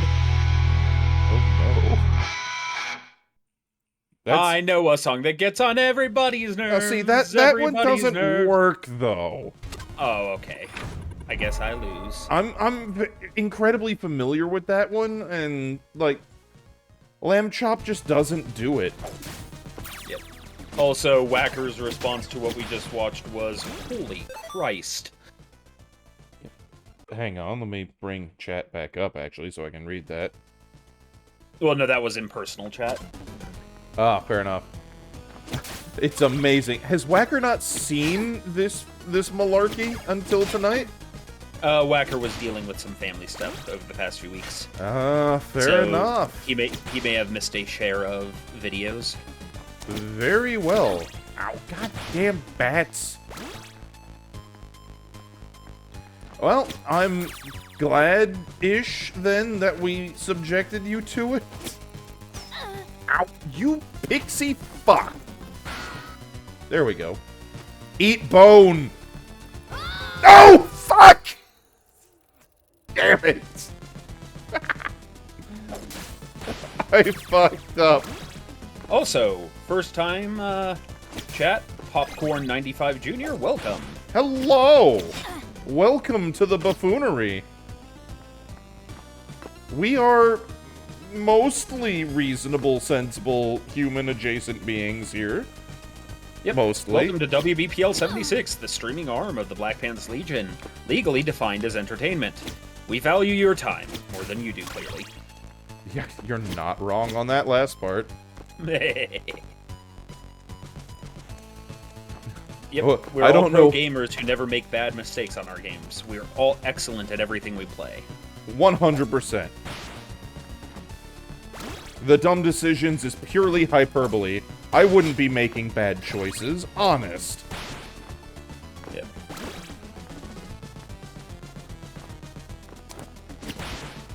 Goddamn bats. And none of Goddamn us is as bats. dumb as all of us. Correct. If there ever was a theme of just the oxygen... Damn it! Fuck!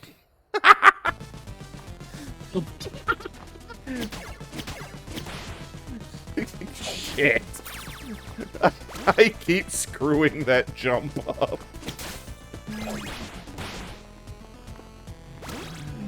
Oh boy, this is the proper old school Castlevania experience. Accidentally wandering off the same cliff 3 times in a row because fuck.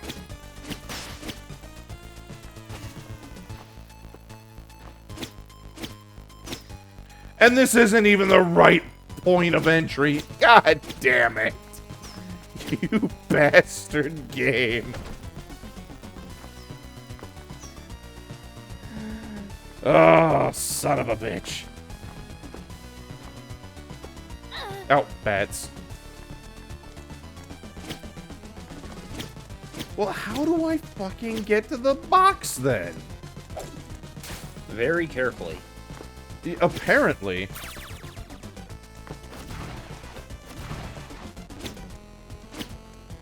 I do not understand.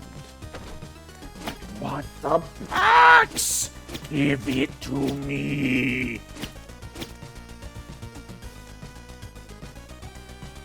What is right with Whacker? Not a lot. Once you get to a certain age, things kind of start falling apart, Mr. Tomzak. Indeed. Can I jump down? No, I have tried. I will, however, try again, just in case it's just me being stupid. Because that's a possibility. Yes. Am I overstanding? I mean, kind of. Yeah, I cannot just drop down there. Alright, we are going to increase max mana. We're gonna buy a Waystone. I probably ought to buy Pot Ions. Wait. Or healthium. Iden, you're from the Bronze Age? No, I remember at least having the capacity for smelting iron, thank you. But Whacker said you're almost as old as him. In relative terms, perhaps. Oh my god, we got fairy bastards to deal with on narrow platforms.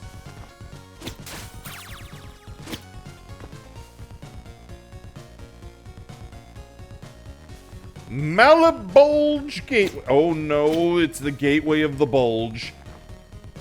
Ah, yes, the Ninth Circle. Do not ooh-woo. I know it's the Bulge, but do not fucking ooh-woo. I swear to God.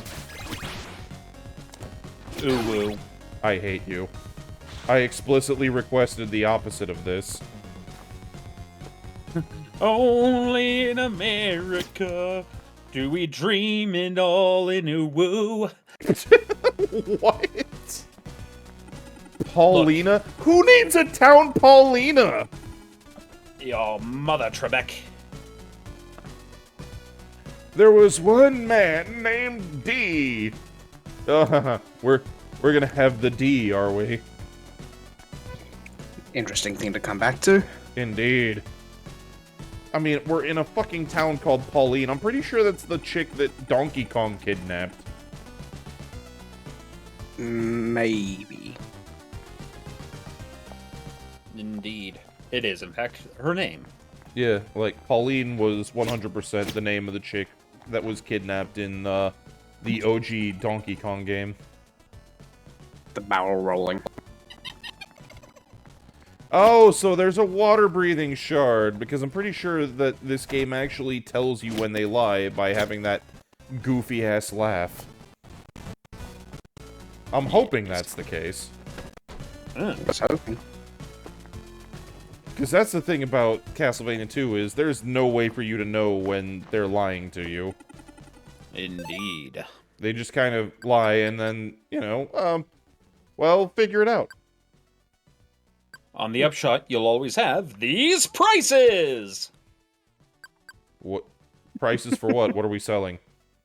Well, we are currently selling, dynamite, fresh harvested human teeth, and, kidneys. All for the low, low price of $79.99.99.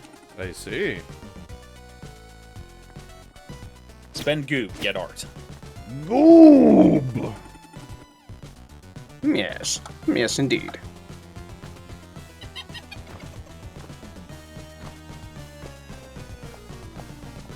Yeah, I'm convinced that the laugh means that they're saying non-useful shit. Are you suggesting that someone would lie in a video game? No, not at all. Yes, I 100% fucking am. Oh, okay. I will adjust my, investment portfolios accordingly. Fair.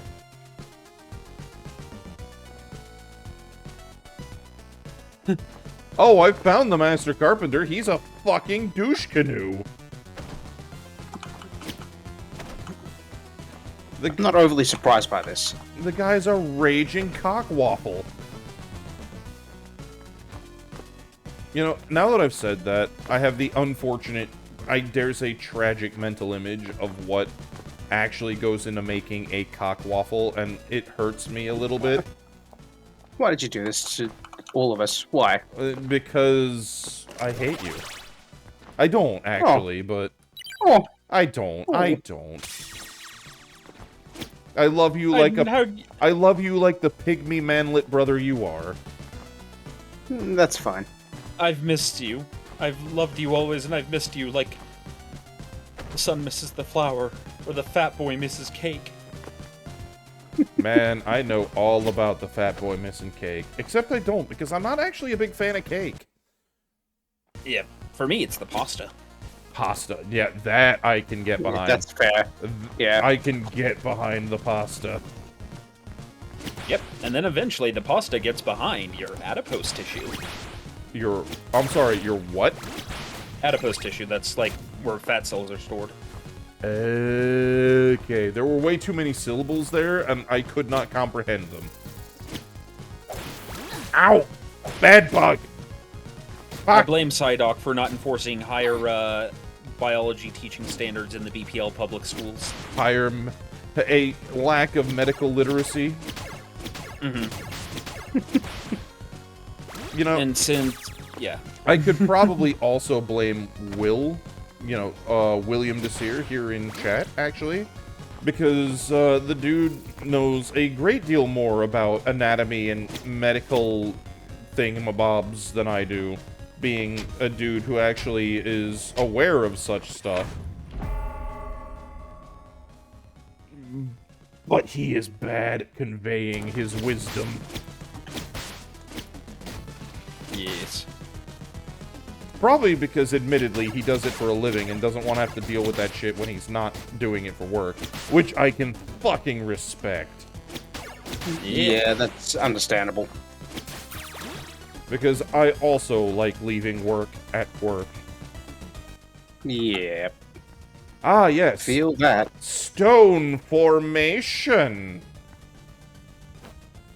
So, I will note another thing about the Mega Man X games, just because I'm playing 3 right now for practice for Sunday. Somebody pointed out, and I can't unsee it, every Mega Man X boss ever should be the name of a clan in Battletech. You're not the only person to make that observation. Clan Blizzard Buffalo does sound admittedly kind of cool. Clan Tunnel Rhino. Yep. Eric, to answer your question, yeah, 2 of them have glyphs, and they correlate to bosses I've killed, because this one over here has the fancy hat, and this one over here has the noodle butt. So I'm assuming that the other 2 are also bosses that I need to find and murder. This would stand to reason, aye. Clan Drilldillo. No, it was Armored Armadillo. Clan Armored Armadillo, yeah. Ow! You motherfucker. Clan Toxic Seahorse. Toxic Seahorse sounds kind of... Too tryhard. Yeah. Although, it actually kind of makes sense, because if you get into, like, the backstory lore for No! the 3 bosses, he was the only one that was specifically built to be a Maverick. So he would have a super villainous name. I would have to go back to my Switch and look at the X collection, because it's got all the dossiers of the different Mavericks. Because I know that some of them were very much Mavericks already in all but fact, by dint of just being a bunch of raging dickheads. Yeah, a good number of them were. Some of them were normal, some of them were raging dickheads. Some of them are slightly more tragic. Some, yes. And some were just, the noble warrior tribe. They were the Klingon of the setting, who then proceeded to, anyone who was part of the 17th.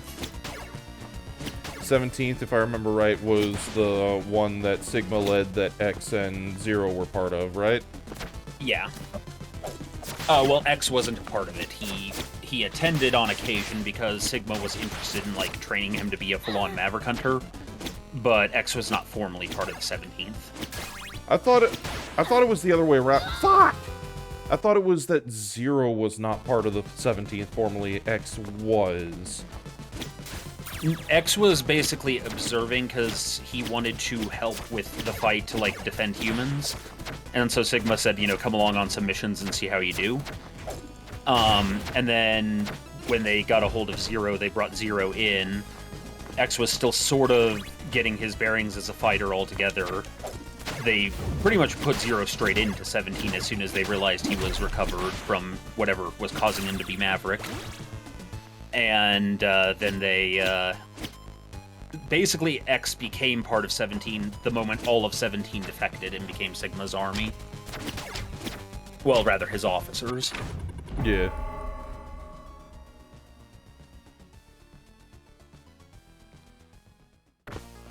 Oh, you motherfucker. Son of a bitch, die! The Zero Squad was later. The Zero Squad's something that happens, I believe, between X2 and X3. honestly, I've only played through 1 through 3, and I've played 2 and 3 all of the once, because again, they had parts that were just, they were ragingly dildos. Yep. I had beef with some of what I ran into, so... And of course, many other hardcore X fans like me will be able to understand the reference of, what am I fighting? You cut out really hard there. Okay, Discord was saying, saving you from, the voice acting in X4, or maybe it was X5, I think it's X4, is pretty bad. Fair. And so there's a scene where, like, it's a really heartfelt scene, but the voice acting is so bad that, you know, when Zero yells, what the hell am I fighting for? It's just... It's one of those things like kind of the ha ha ha laugh from Final Fantasy Final X. Fantasy X. Yep. Yep. Yeah, oh my god. Alright. Where am I fucking going? I don't know.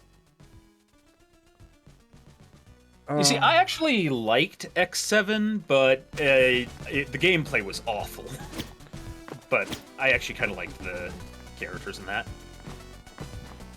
I know that the reason I picked up the 2X collections on the Switch was on a whim, because I had bumbled on a YouTube video that used the Izzy Glow theme from, I think it was 5, as the music for it, and I'm like, this slaps.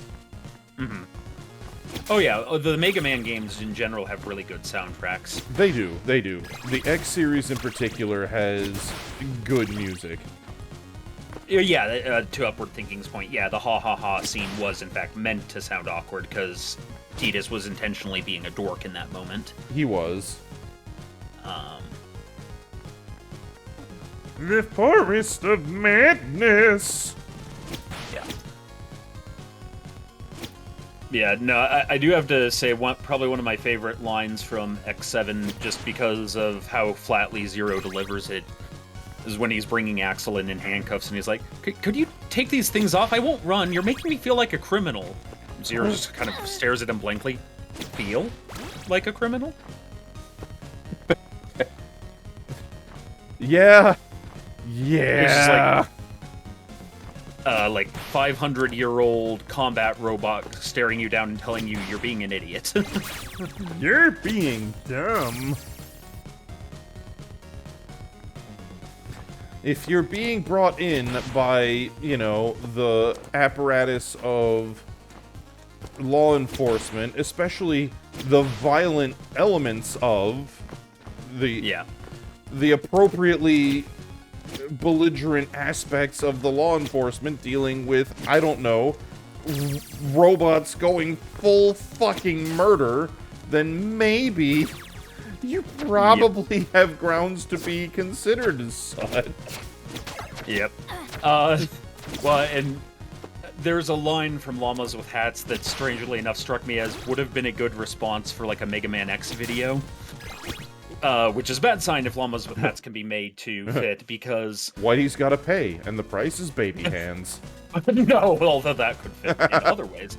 No, because X has the whole anime trope that you get from Trigun and Kenshin and a bunch of other animes of the warrior who wishes for peace, so he wants to swear off violence, he wants to swear off killing, but the world won't let him. Yeah.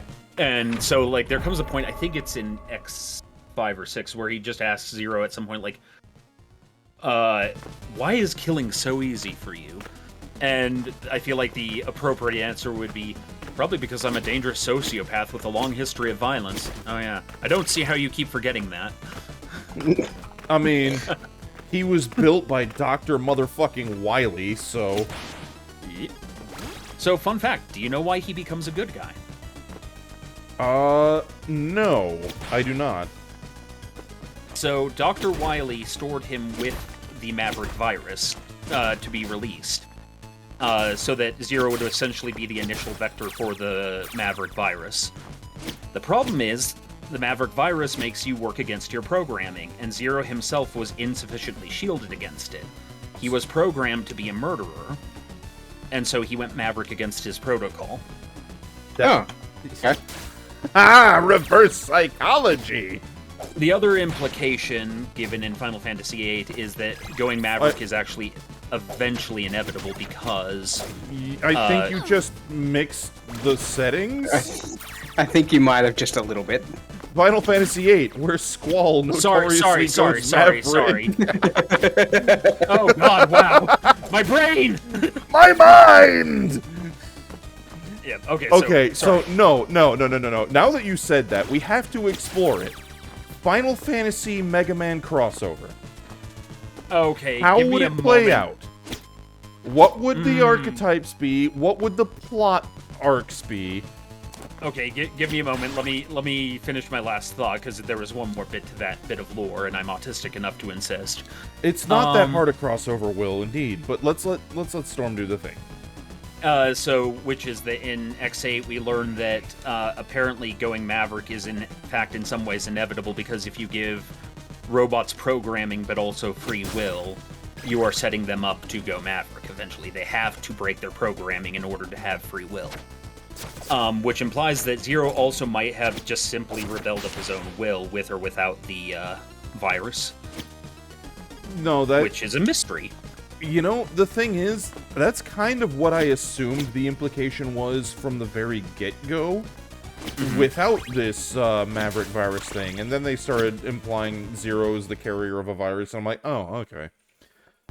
Yeah, no, that was in some of the original lore stuff, but, like, they weren't able to get it put into the Super Nintendo game originally because space saving and all that weird stuff that comes with localization. Yeah, no, it makes sense. But yeah, okay, so if we're doing Final Fantasy and Mega Man X, okay, I'm seeing Mo saying Final Fantasy characters in a side-scrolling shoot-'em-up. I can kind of get behind that for some. It makes me want to see Barrett. Barrett was my thought, yes. Yeah. Yeah, Barrett in a side-scrolling shoot-'em-up would be kind of fun. Yeah. Barrett, Vincent. Oh my god, Barrett and Vincent in a Metal Slug style shoot-'em-up. Oh, yes. Balls. Yes. The Proud Claude shows up as as both a boss and or a mech that you can get in. One moment. Oh, excuse me. My face exploded. Thank you. Indeed. Admittedly, a side-scroller fighting game would be more appropriate because of the number of Final Fantasy characters that are very melee-centric. Tifa, Cloud, most of the cast of Final Fantasy 6, 5, 4, 3, 2, 1. A lot of 8 are melee-centric, though they have, again, 7 and 8 have a lot more gun included. Indeed.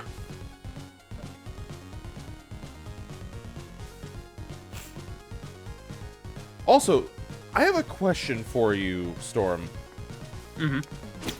Did you ever finish Final Fantasy Tactics?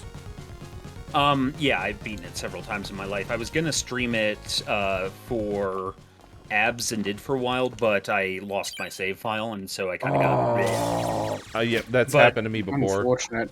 But yeah, I do absolutely love Tactics. I think I got it when I was like 14? Yep. Question mark. And I just clocked that the Laughing Man was also commenting on it. Yeah, I have actually recently picked Tactics back up. I've got the War of the Lions on my phone since it was released for Android. Yes. And I have had the most thorough run through this game that I have ever had. Yep. I am at Riovanis Castle, where you have the second Lucavi battle. Yes. I won't say against who. I will say the name of the Lucavi. It's Belius. Yeah, incidentally, the person who becomes him is one of my favorite characters in that story. Oh, he's such an excellent character development arc. It is a great Fall from Grace storyline. Yep. But, the thing about this is that he's also one of the biggest dickhead boss fights, just because of the nature of how the fight is set up. So he is going to be my big challenge, because up until this point, every fight, and I mean literally every single fight, has been a clean sweep on the map. Even the fights where all you have to do is kill the one boss enemy, I have euthanized the entire fucking arena's worth of enemies. To include the fights where you're dealing with the enemies that have these super attacks, because all of the guys that have, like, holy sword abilities that auto-hit at range with status ailments and high damage, etc., etc. Fuck, fighting against that shit is painful. But on this save, every single enemy has been felled. Yeah. If I can do the same in the Balius boss fight, I will feel fucking accomplished, man.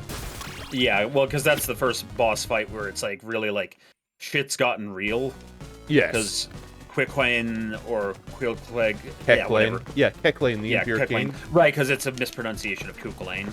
Exactly. But yeah, Cuchulainn the Unclean fights you alone, which is, you know... Correct. It's the first Lucavi battle that has mooks. And they are not, like, low-level mooks either. No, They are... the fuckers use Shadow Flare. There is nothing low-level about that. Yep. I am planning on going into it with Ramza as Ninja, and then abusing as many speed-boosting abilities as I can get away with during the first phase. Yep. And I think seeing probably how that goes. I think probably the most broken build I ever did with Ramza was do Monk until you get that move Restore HP ability. Oh, are you talking the move that restores HP, or the ability that lets you restore HP when you walk? That, as well as the one that restores HP, I think it's called Chakra. Yeah, it's Chakra, and then, depending on if you're doing, if you're playing War of the Lions, it's called, Health Font, where you restore HP just by moving. So anyways, you do that, and then suddenly Ramza's wish becomes just rapid-ass heal left and right. It is. But admittedly, I've always been a sucker for just bum-rushing Ninja for Ramza, and then watching as you play Ninja Ramza and murderate the shit out of goddamn everything. Yes. Especially when you start doing things like, okay, cool. I have learned dual wield from Ninja. I am now going to be a Dragoon, and I'm going to harpoon you twice with the lance. Yep. And then watch the magic unfold. Among other things. Yes. Ow. Yeah, there's some pretty fun stuff you can do.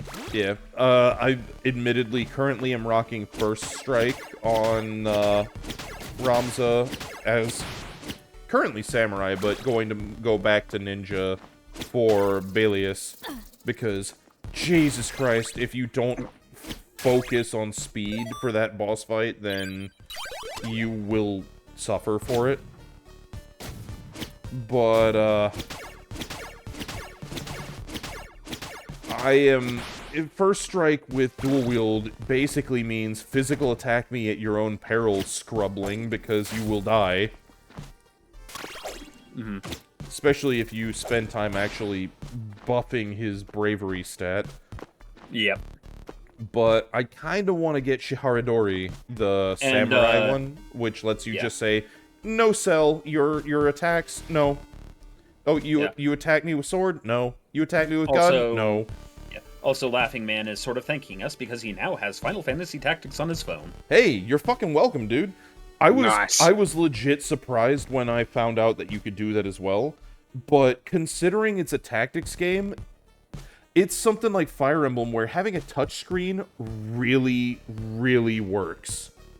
Yeah. Lord Lundar, I have never actually dabbled enough in the mathematician class. I just don't have the fucking 4D chess brain to be able to make it break the game. Now, as far as Orlando, yeah, I admittedly point blank avoid using him because he is Turbo Cheese, the character. Like, the only time I use named characters is when all of my generic mooks are out on errands and I don't have anybody for rando battles to go alongside Ramza. That's when Agrius, Mustadio, etc., will come out and join the fray. But for plotline missions, it is Ramza and it is all generic dudes. Because, frankly, Agrius, Orlando, and Meliadul cheapen the difficulty curve really hard with their super moves that automatically make everything easier. Because they auto-hit, they do a lot of damage, and they have special effects. Yep. Also, Loki Wee calls her Bagrius. Wait, calls her Bakery. Fair. He knows what he's about. Yeah, no, I cannot fault him. There is something to be said about a strong woman with conviction. I would know. I married one. Yay! God damn it, Legion families. Why are you all so fucking wholesome? I know, right? Now, one thing I will say is I do find it fun in War of the Lions that they added the Agrius birthday hidden event. Have you've run into that one before, right? Yeah. Okay. So for chat, I'm not going to describe what happens in it or what the reward for finding it is.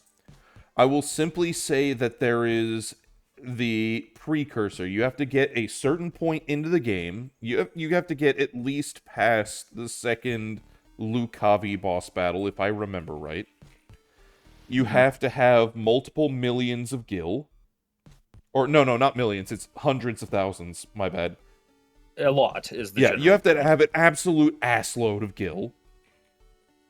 You have to go to one of the trade cities, the ones where you can get ninja and samurai weapons, during a specific month with a crapload of gil, and you must still have Alicia and Levain in your party. The two knights that, The two knights that join with Agrius, correct. Yeah. They are Agrius's companions that join you after you clear the first chapter. You know, the prologue chapter. If you have both of those characters, you have Agrius and Mustadio, you have a absolute fuck ton of gil, and you go to one of the trade cities at the correct time of the correct month, you get a brief cutscene that gets you a really nice item that is very adorably dorky wholesome. Yep. Let's talk about Vampire. Zemitzi. Yeah, let's not talk about Zemitzi. Fuck the Zemitzi.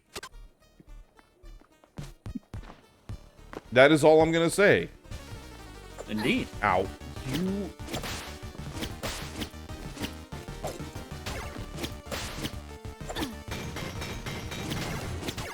Yes. But as to Final Fantasy and Mega Man together,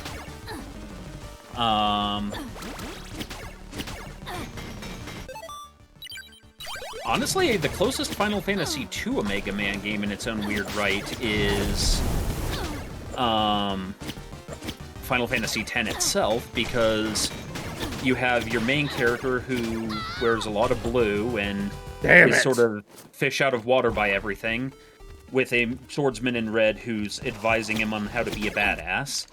Oh, there's something almost supernatural about said swordsman in red. That kind of comes to imply some stuff.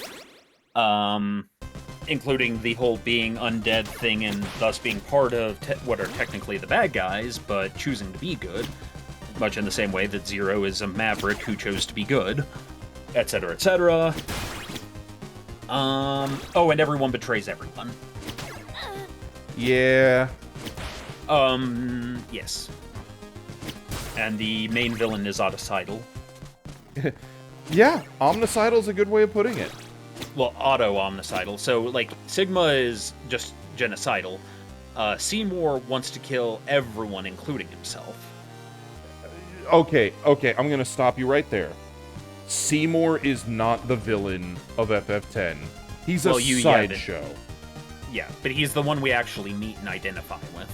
Because we You never don't really identify with shit with him. He's a fucking dick-ass politician. What I mean is that he's the villain who has a human face that we can look at, versus you, Yevon, who's just like is explained but kind of out of nowhere. Yeah, see, I'm gonna go with Der Burger. I call him more an antagonist because I sincerely feel that. Oh yeah, he's an antagonist, definitely. I sincerely feel that FF10 doesn't have a villain, which is one of the weaknesses of the game, is that it lacks a proper identifiable villain. In a way, though, it makes sense, because a Fish Out of Water story usually has the main character as themselves the source of conflict. I mean, you could argue in a certain way that necessarily Titus is the main problem. I mean, I can get that, but they handled it in a way that I felt was very underwhelming. Ken's narrative had a lot of cool elements to it, but the overall narrative I found to be incredibly weak. I actually really like the narrative, but I can kind of see what you're saying from that point of view. A lot of time in Final Fantasy games, the villain is thematic by nature. True. Once you start taking all the Final Fantasy games in tandem, almost all of the villains fit into one of two categories. They are either auto-omnicidal, meaning they want everything to end, or they're necrophobic. They're afraid of death. And so afraid that they're willing to do unnatural things to ameliorate it. There is a word with a lot of syllables. I approve. Yay! But yeah, I mean, I get that. And I can appreciate the idea of the story where the main character is both the cause as well as the solution of the problems. But the problem with doing that is it is an experience to be played through by the players, which means that unless you do it really well and make the player connect with the character so that that kind of reveal hits home, what you do is you just kind of leave them going, well, why did I care? What's the point? Yeah. And unfortunately, I never felt that Titus was a strong enough character that I actually gave a fuck about him. That also is fair. I get that. Like, I honestly cared more about... Which character would I actually say I gave a fuck about? That's actually a really good question. Because the ones that I normally would have actually wanted to care about didn't get the screen time to allow me to develop a connection, so... Yeah, no, it just... The characterization didn't actually build the rapport that was needed for that kind of story to work in 10, is, I guess, what I'm getting at. I see what you're Whereas, with previous games, like, as much as I point blank will tell you I hated Eris as a character, I personally don't like her. She is a catty little shit. She is a street-walking strumpet and a catty shit, and frankly... No, she's a fucking hooker. Literally, that is her thing. Well, that was what they were intending to do originally. They didn't end up putting that in the game ultimately. They did. They just didn't say it point blank, but she was absolutely implied to be a hooker, even in the original. Wait. The way she flirts and fucks around, she is 100% a freaking street-walking strumpet. I've never seen her as that, honestly. I have only ever seen her as that. But, as much as I say that I have disdain for her, I 100% have buy-in for her role in the story, and the way her character arc plays out, I'm like, yes. As opposed to, like, the sacrifice of other lesser characters, and I go, why do I care? With Eris's plot arc, I hit the point where I'm like, no, this matters. Even if I don't like the character, this matters, and it matters to all the other characters. Especially if you know Cloud and his particular baggage. It's like, this means a lot. Yeah. None of the characters in 10 gave me that vibe. I see what you mean. Like, I got that heavily from Auron, because of that line of his that just hits me super hard every time, which was, you know, there's all this talk from different characters like, your story will be what you make it, etc., etc. And after after Ortiz learns that Auron is, you know, undead, and that he wasn't able to save, oh god, whatever Yuna's dad was named. He says this line about, like, 10 years ago I died here and I changed nothing. That was my story. And I'm like, oh god, why do you make me cry? See, Auron was the part of that game that actually went hard and made me want to care. Yep. But the characters he was supposed to be the Obi-Wan for never followed through with it. That's fair. Like, Obi-Wan only works when Luke actually, you know, matters.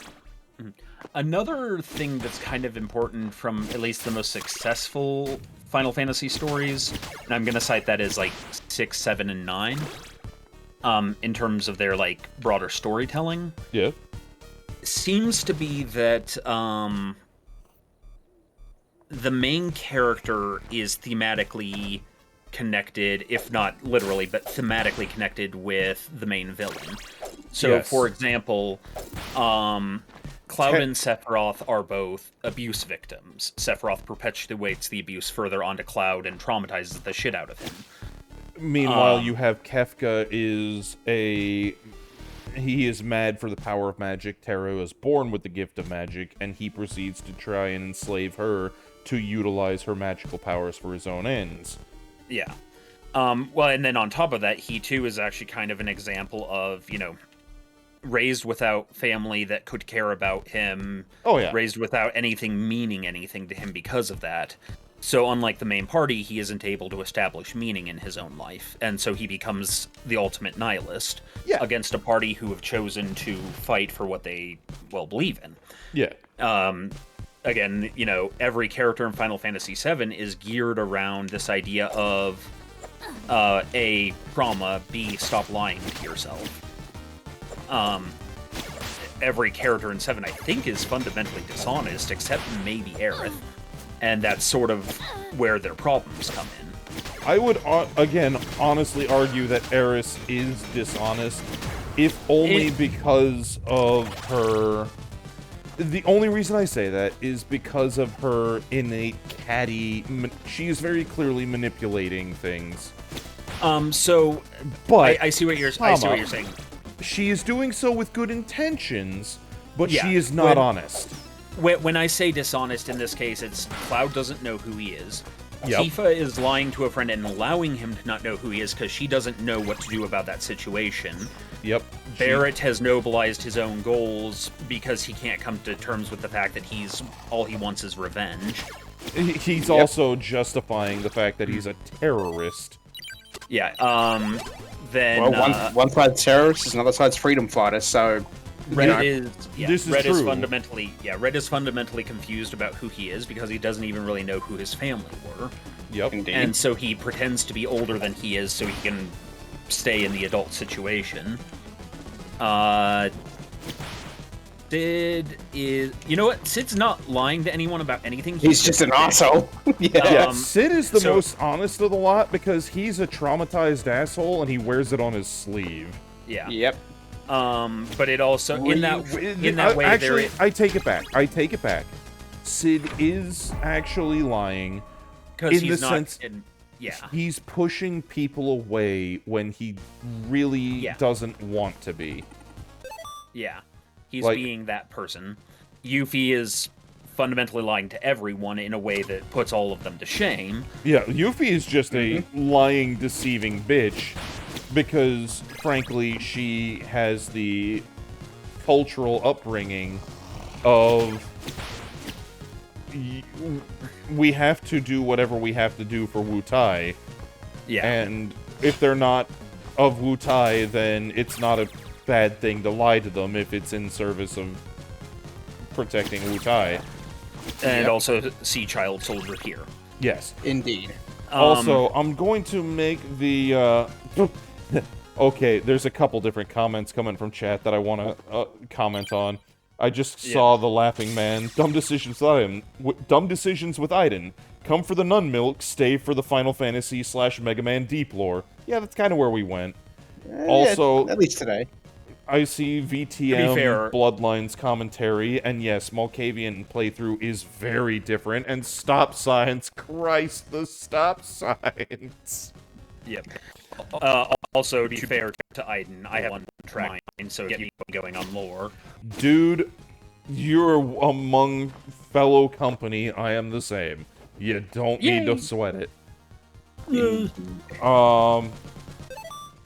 Let's see, Wu Tai did lose the war because they were fighting against superior technology in the form of materia. Yeah. They were fighting against a superpower. Yeah. Let's see. Scrolling up because we've been going for a while. Oh, and Whacker wants me to tell you he's going to beat the shit out of you at the meetup for saying bad about Final Fantasy X. Dude, I will talk all of the mad shit about Final Fantasy X because... Okay, you know what? Let me put it to you this way. There's a reason I talk mad shit about FF10. And it's not because I hate the game. Quite the opposite. It's because there is so much, so incredibly much about FF10 that was fucking cool. That the fact that it was underwhelming and the delivery was a wet fart in a paper bag, that I'm disappointed with it. I don't hate it. I'm just sad. Because there's so many cool ideas there that were not executed in a way that was enjoyable. Yeah. Let's see. I can see it. Continuing to scroll down.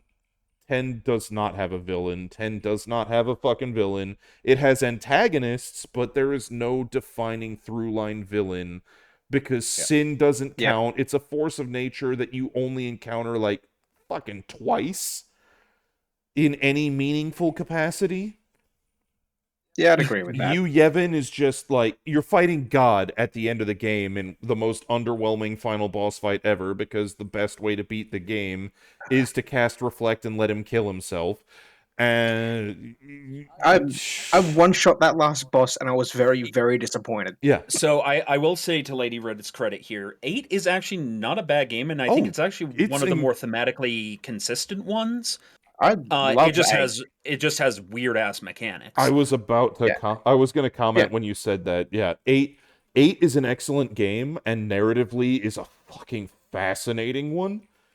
The only reason I don't sing its praises is just because the mechanics and I don't gel, but it is on the list of games, on the list of media, because games, movies, books, whatever, that I will fully say, this is really good, it's not for me. That's a matter of my taste, not overall objective quality. Yeah. So unfortunately, I have to jump out here, so thank you for... You couldn't make it the last 20 minutes, you monster. I promised Whacker we'd do anime tonight, and... it's just fucking Whacker. Oh, man. That's mean! It is mean, and I say it only because I know he's in chat, and I want to give him shit. It's all good, dude. This is completely fair. It is all good, dude. He also says ooh. So Okay, if he says ooh, then all sympathy's gone. No, Yeah. fuck that. well, Whacker and Rail. So at least have sympathy for Rail. Anyways, okay. So I'll see you gents later. Enjoy the rest of your game. Later, mate. Enjoy the anime. Yay. Meanwhile, continuing to get caught up on chat, commentary about Devil May Cry. Yeah, I could go off on Devil May Cry for quite some time. No, I'm not playing Devil May Cry 2. I haven't played it. I'm not going to play it. I struggle with playing 1 despite the fact that it's a good game. I'm just going to continue to enjoy 3, 4, and 5 and let the other 2 be lore snippets that are fun to acknowledge, but I'm not going to play. I can get behind that. Yep. Oh, let's see. Part of the TED Talk where she saw... Yeah. Good night, Whacker. I am a fucking monster, but I'm also not wrong. There's not an actual villain to FF10. There's just... There are antagonists for given chapters of the game, but there's no defined villain. Now, the real villain... I can't go against that. The real villain tonight, though, is my not knowing where the fuck I'm going. Yeah, oh, man. I don't know what to tell you. I'm just here. That's okay. Same. But no, on the point of 8, like, that leveling up actively makes the game harder. Yeah. Is very, very counterintuitive. Yeah. I get it, but it's very, very counterintuitive. So I get why people are like, this dumb and don't like it. And the junction system de-incentivizes you, which is not great either. So, I never actually... I didn't know about the leveling up piece until Red explained it to me after the fact when she was playing through it again. And I'm like, why are you actively avoiding leveling? And then she explained it, I'm like... That makes a lot of sense, but also, what the fuck? Yeah, and I don't mind the junction system, but it does absolutely de-incentivize you to using your magic. Like, in theory, it's really cool, but... I don't know if I agree with the de-incentivizing. It treats it makes it a consumable. Yep, considering a lot of people just refuse to use magic, though, I would absolutely say it de-incentivizes it. Because people think that if they use their magic, they will lose their stats, which is right in most cases. Yeah, okay. And you don't want to lose your stats, so it absolutely de-incentivizes you to use it. See, I'm much more inclined to play through games where I'm willing to accept sacrifices to characters where appropriate to accomplish my goals. I am no stranger to accepting lesser stats in favor of success. Yeah, a lot of people are like, I'm not going to lose my stats, so... Yeah. For most people, it absolutely does. That is fair. And the draw system, like... If it wasn't so grindy, it wouldn't be anywhere near as bad. And that would take a lot of the sting out of it for a lot of people. Because that you have to like sit there and not kill things and just draw the magic out just kills it for people. So, and this is coming from a guy who does not like grinding in video games at all, because I just don't... Dumb ADHD brain does not have the patience for it. I do not cope well with grinding in games. Yep. But, at the same time, I don't actually mind the draw system from what I have played of 8. The problem I have with the draw system, personally, is that you don't draw enough, typically. Again, I don't really mind that. Again, I'm coming at this from the background of an avid, for example, FF Tactics player, where there are certain bits of gear where I will absolutely spend a fair amount of time with an enemy that is boxed into a corner so that I can try and steal the one piece of armor or weapon that they've got. Because when it's one enemy? that's not a problem. When it's most enemies in the game, it's a problem. I get that. I get that. It never hit me the same way as I think you're describing. That's fair, but that's... I'm not saying that I don't... I like 8. I'm, I like 8. That's one of my issues with 8. It's yeah. one of the things that stops a lot of people enjoying 8 as well. Yeah, and I'm not saying that you're wrong, because it is very much a thing I can understand and appreciate. It's just not a thing that ever really bothered me. What bothered me was just that 8 felt very opaque in its mechanics. Yeah, no, that's fair, because it really doesn't explain a whole lot to you. You're right. And the stuff it does explain, it does once. Yeah. I mean, admittedly, I had the luxury of having a fangirl for 8 next to me when I played it through, because Lady Red, it is her favorite Final Fantasy. Yeah, I absolutely understand, because it is also mine, despite my issues with it.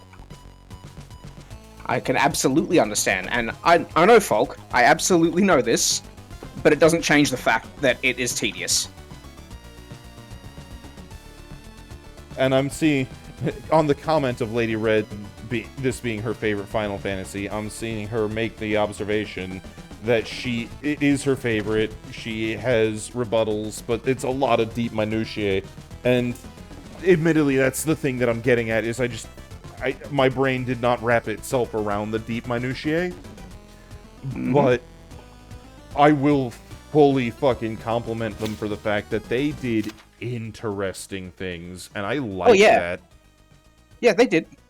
They did cool shit, and I like it.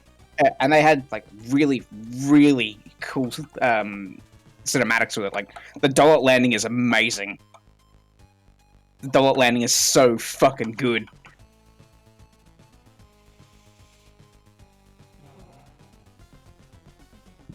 Let's see.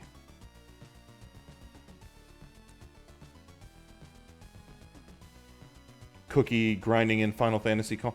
Yeah, that is fair. That is fair. Also, I will admit, Cookie, I poke my head into your streams. I never say anything, but I do poke my head in to see where you are in World of Final Fantasy, because that is a game that tickles me in places. It is, again, on the list of games that's really not for me, but I have taken great delight in watching through. And I hope you continue to enjoy it. Agreed. Agreed.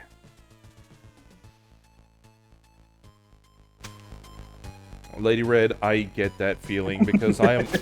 Admittedly, that is something that I continuously worry about, is that on stream, when we start going into these long-winded ramblings, that I'm boring people with my, neurodivergent ultra focus.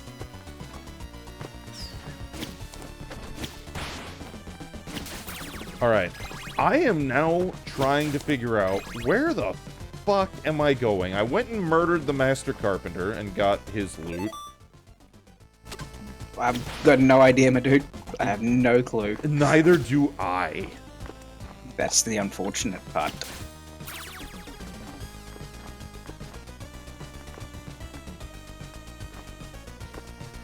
Oh god, Kingdom Hearts. Now, there's a series that makes my head spin.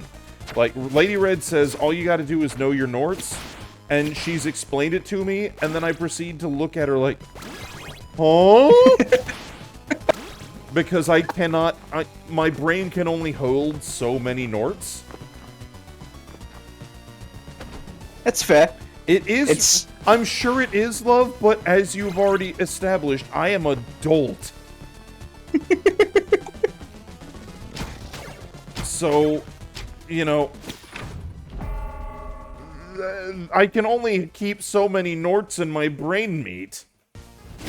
Which, in hindsight, after saying it, that sounds so much like a euphemism. It does. You're right.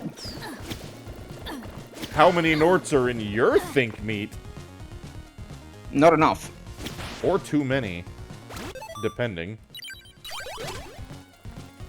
Yeah, fair. Fair.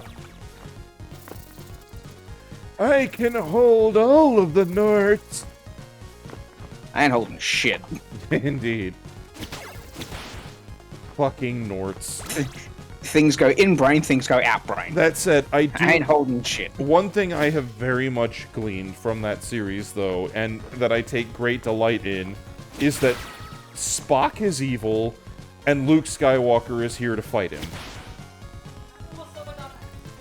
And also Luke is a dumbass, which, it's Luke Skywalker. Of course he's a dumbass.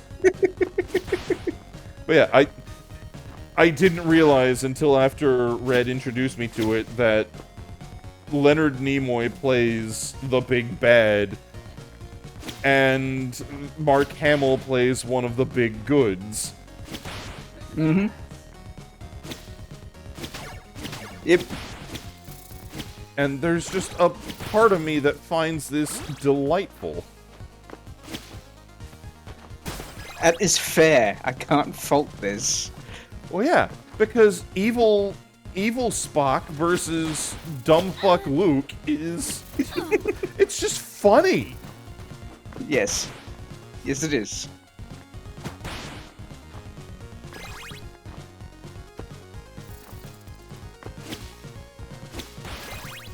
Fuck off, bug. Alright, so we've dealt with 2 bosses tonight, and I have no goddamn clue where I'm going. Pick a direction and see how far you can go. That's what I've been doing. Pick different direction, see how far you go.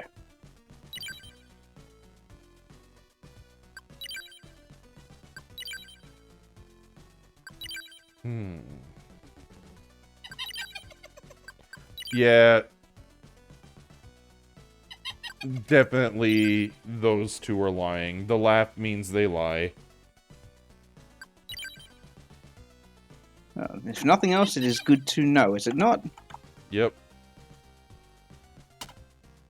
I'm just looking over the commentary to try and figure out a sense of direction so that next week I can pick this up and go, I know where I'm going!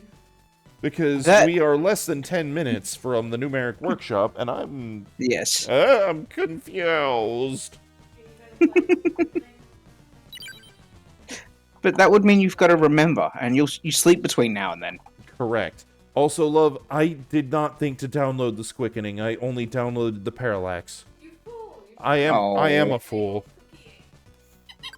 Oh dear.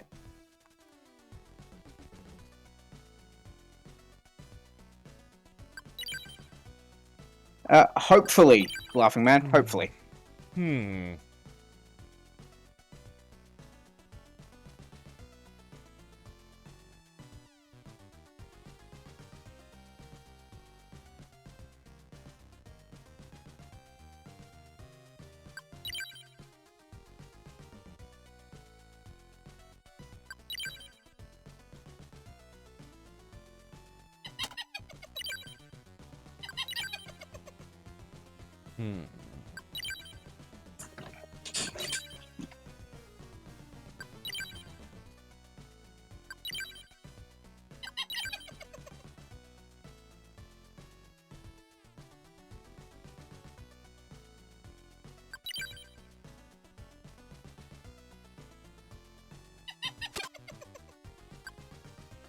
Well...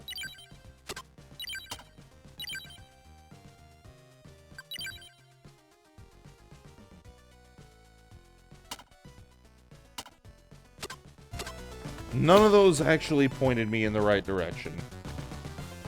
Well, fuck. God damn it! Oh, hang on.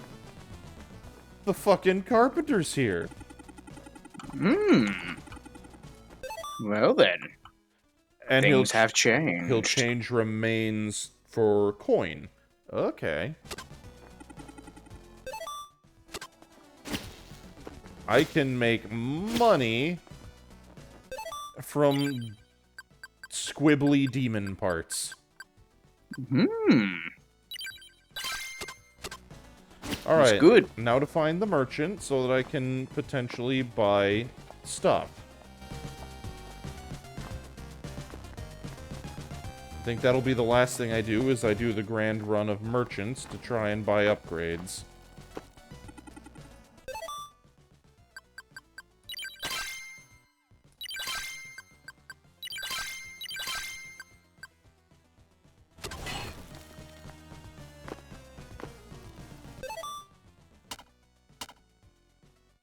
Oh, okay, that's a passive thing. That's cool.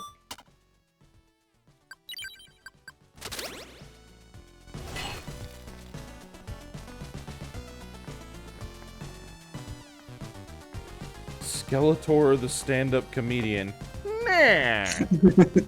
God, making me think about last week's numeric workshop. Yeah, same. The moment Para's computer stops working, we decide, okay, Skeletor sing-along time. What is love?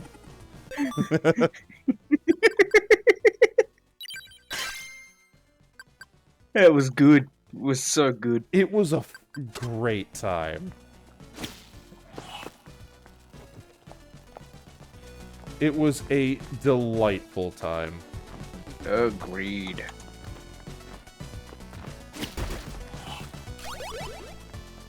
I have no idea what that was that I just picked up. Wish I could tell you, friend. Same.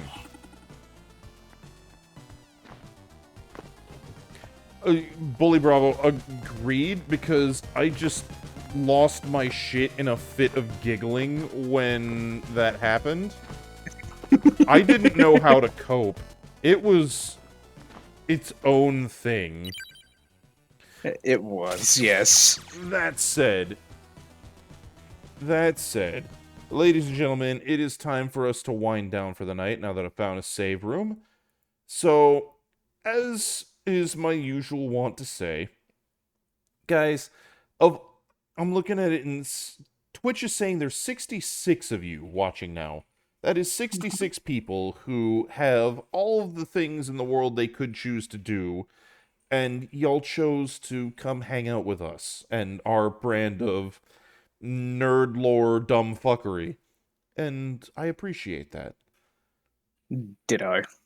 Because, I'm so glad you guys show up every week. Yeah, because y'all coming out is part of what makes this as fun as it is the ability to bullshit around and enjoy dicking off in-game, but also just bantering with chat, so Yeah, I appreciate y'all coming out. Y'all have other options, but you chose to be here, and that's flattering. Now, coming up, hang on a moment, let's go to the appropriate screen. Stinger to commercial.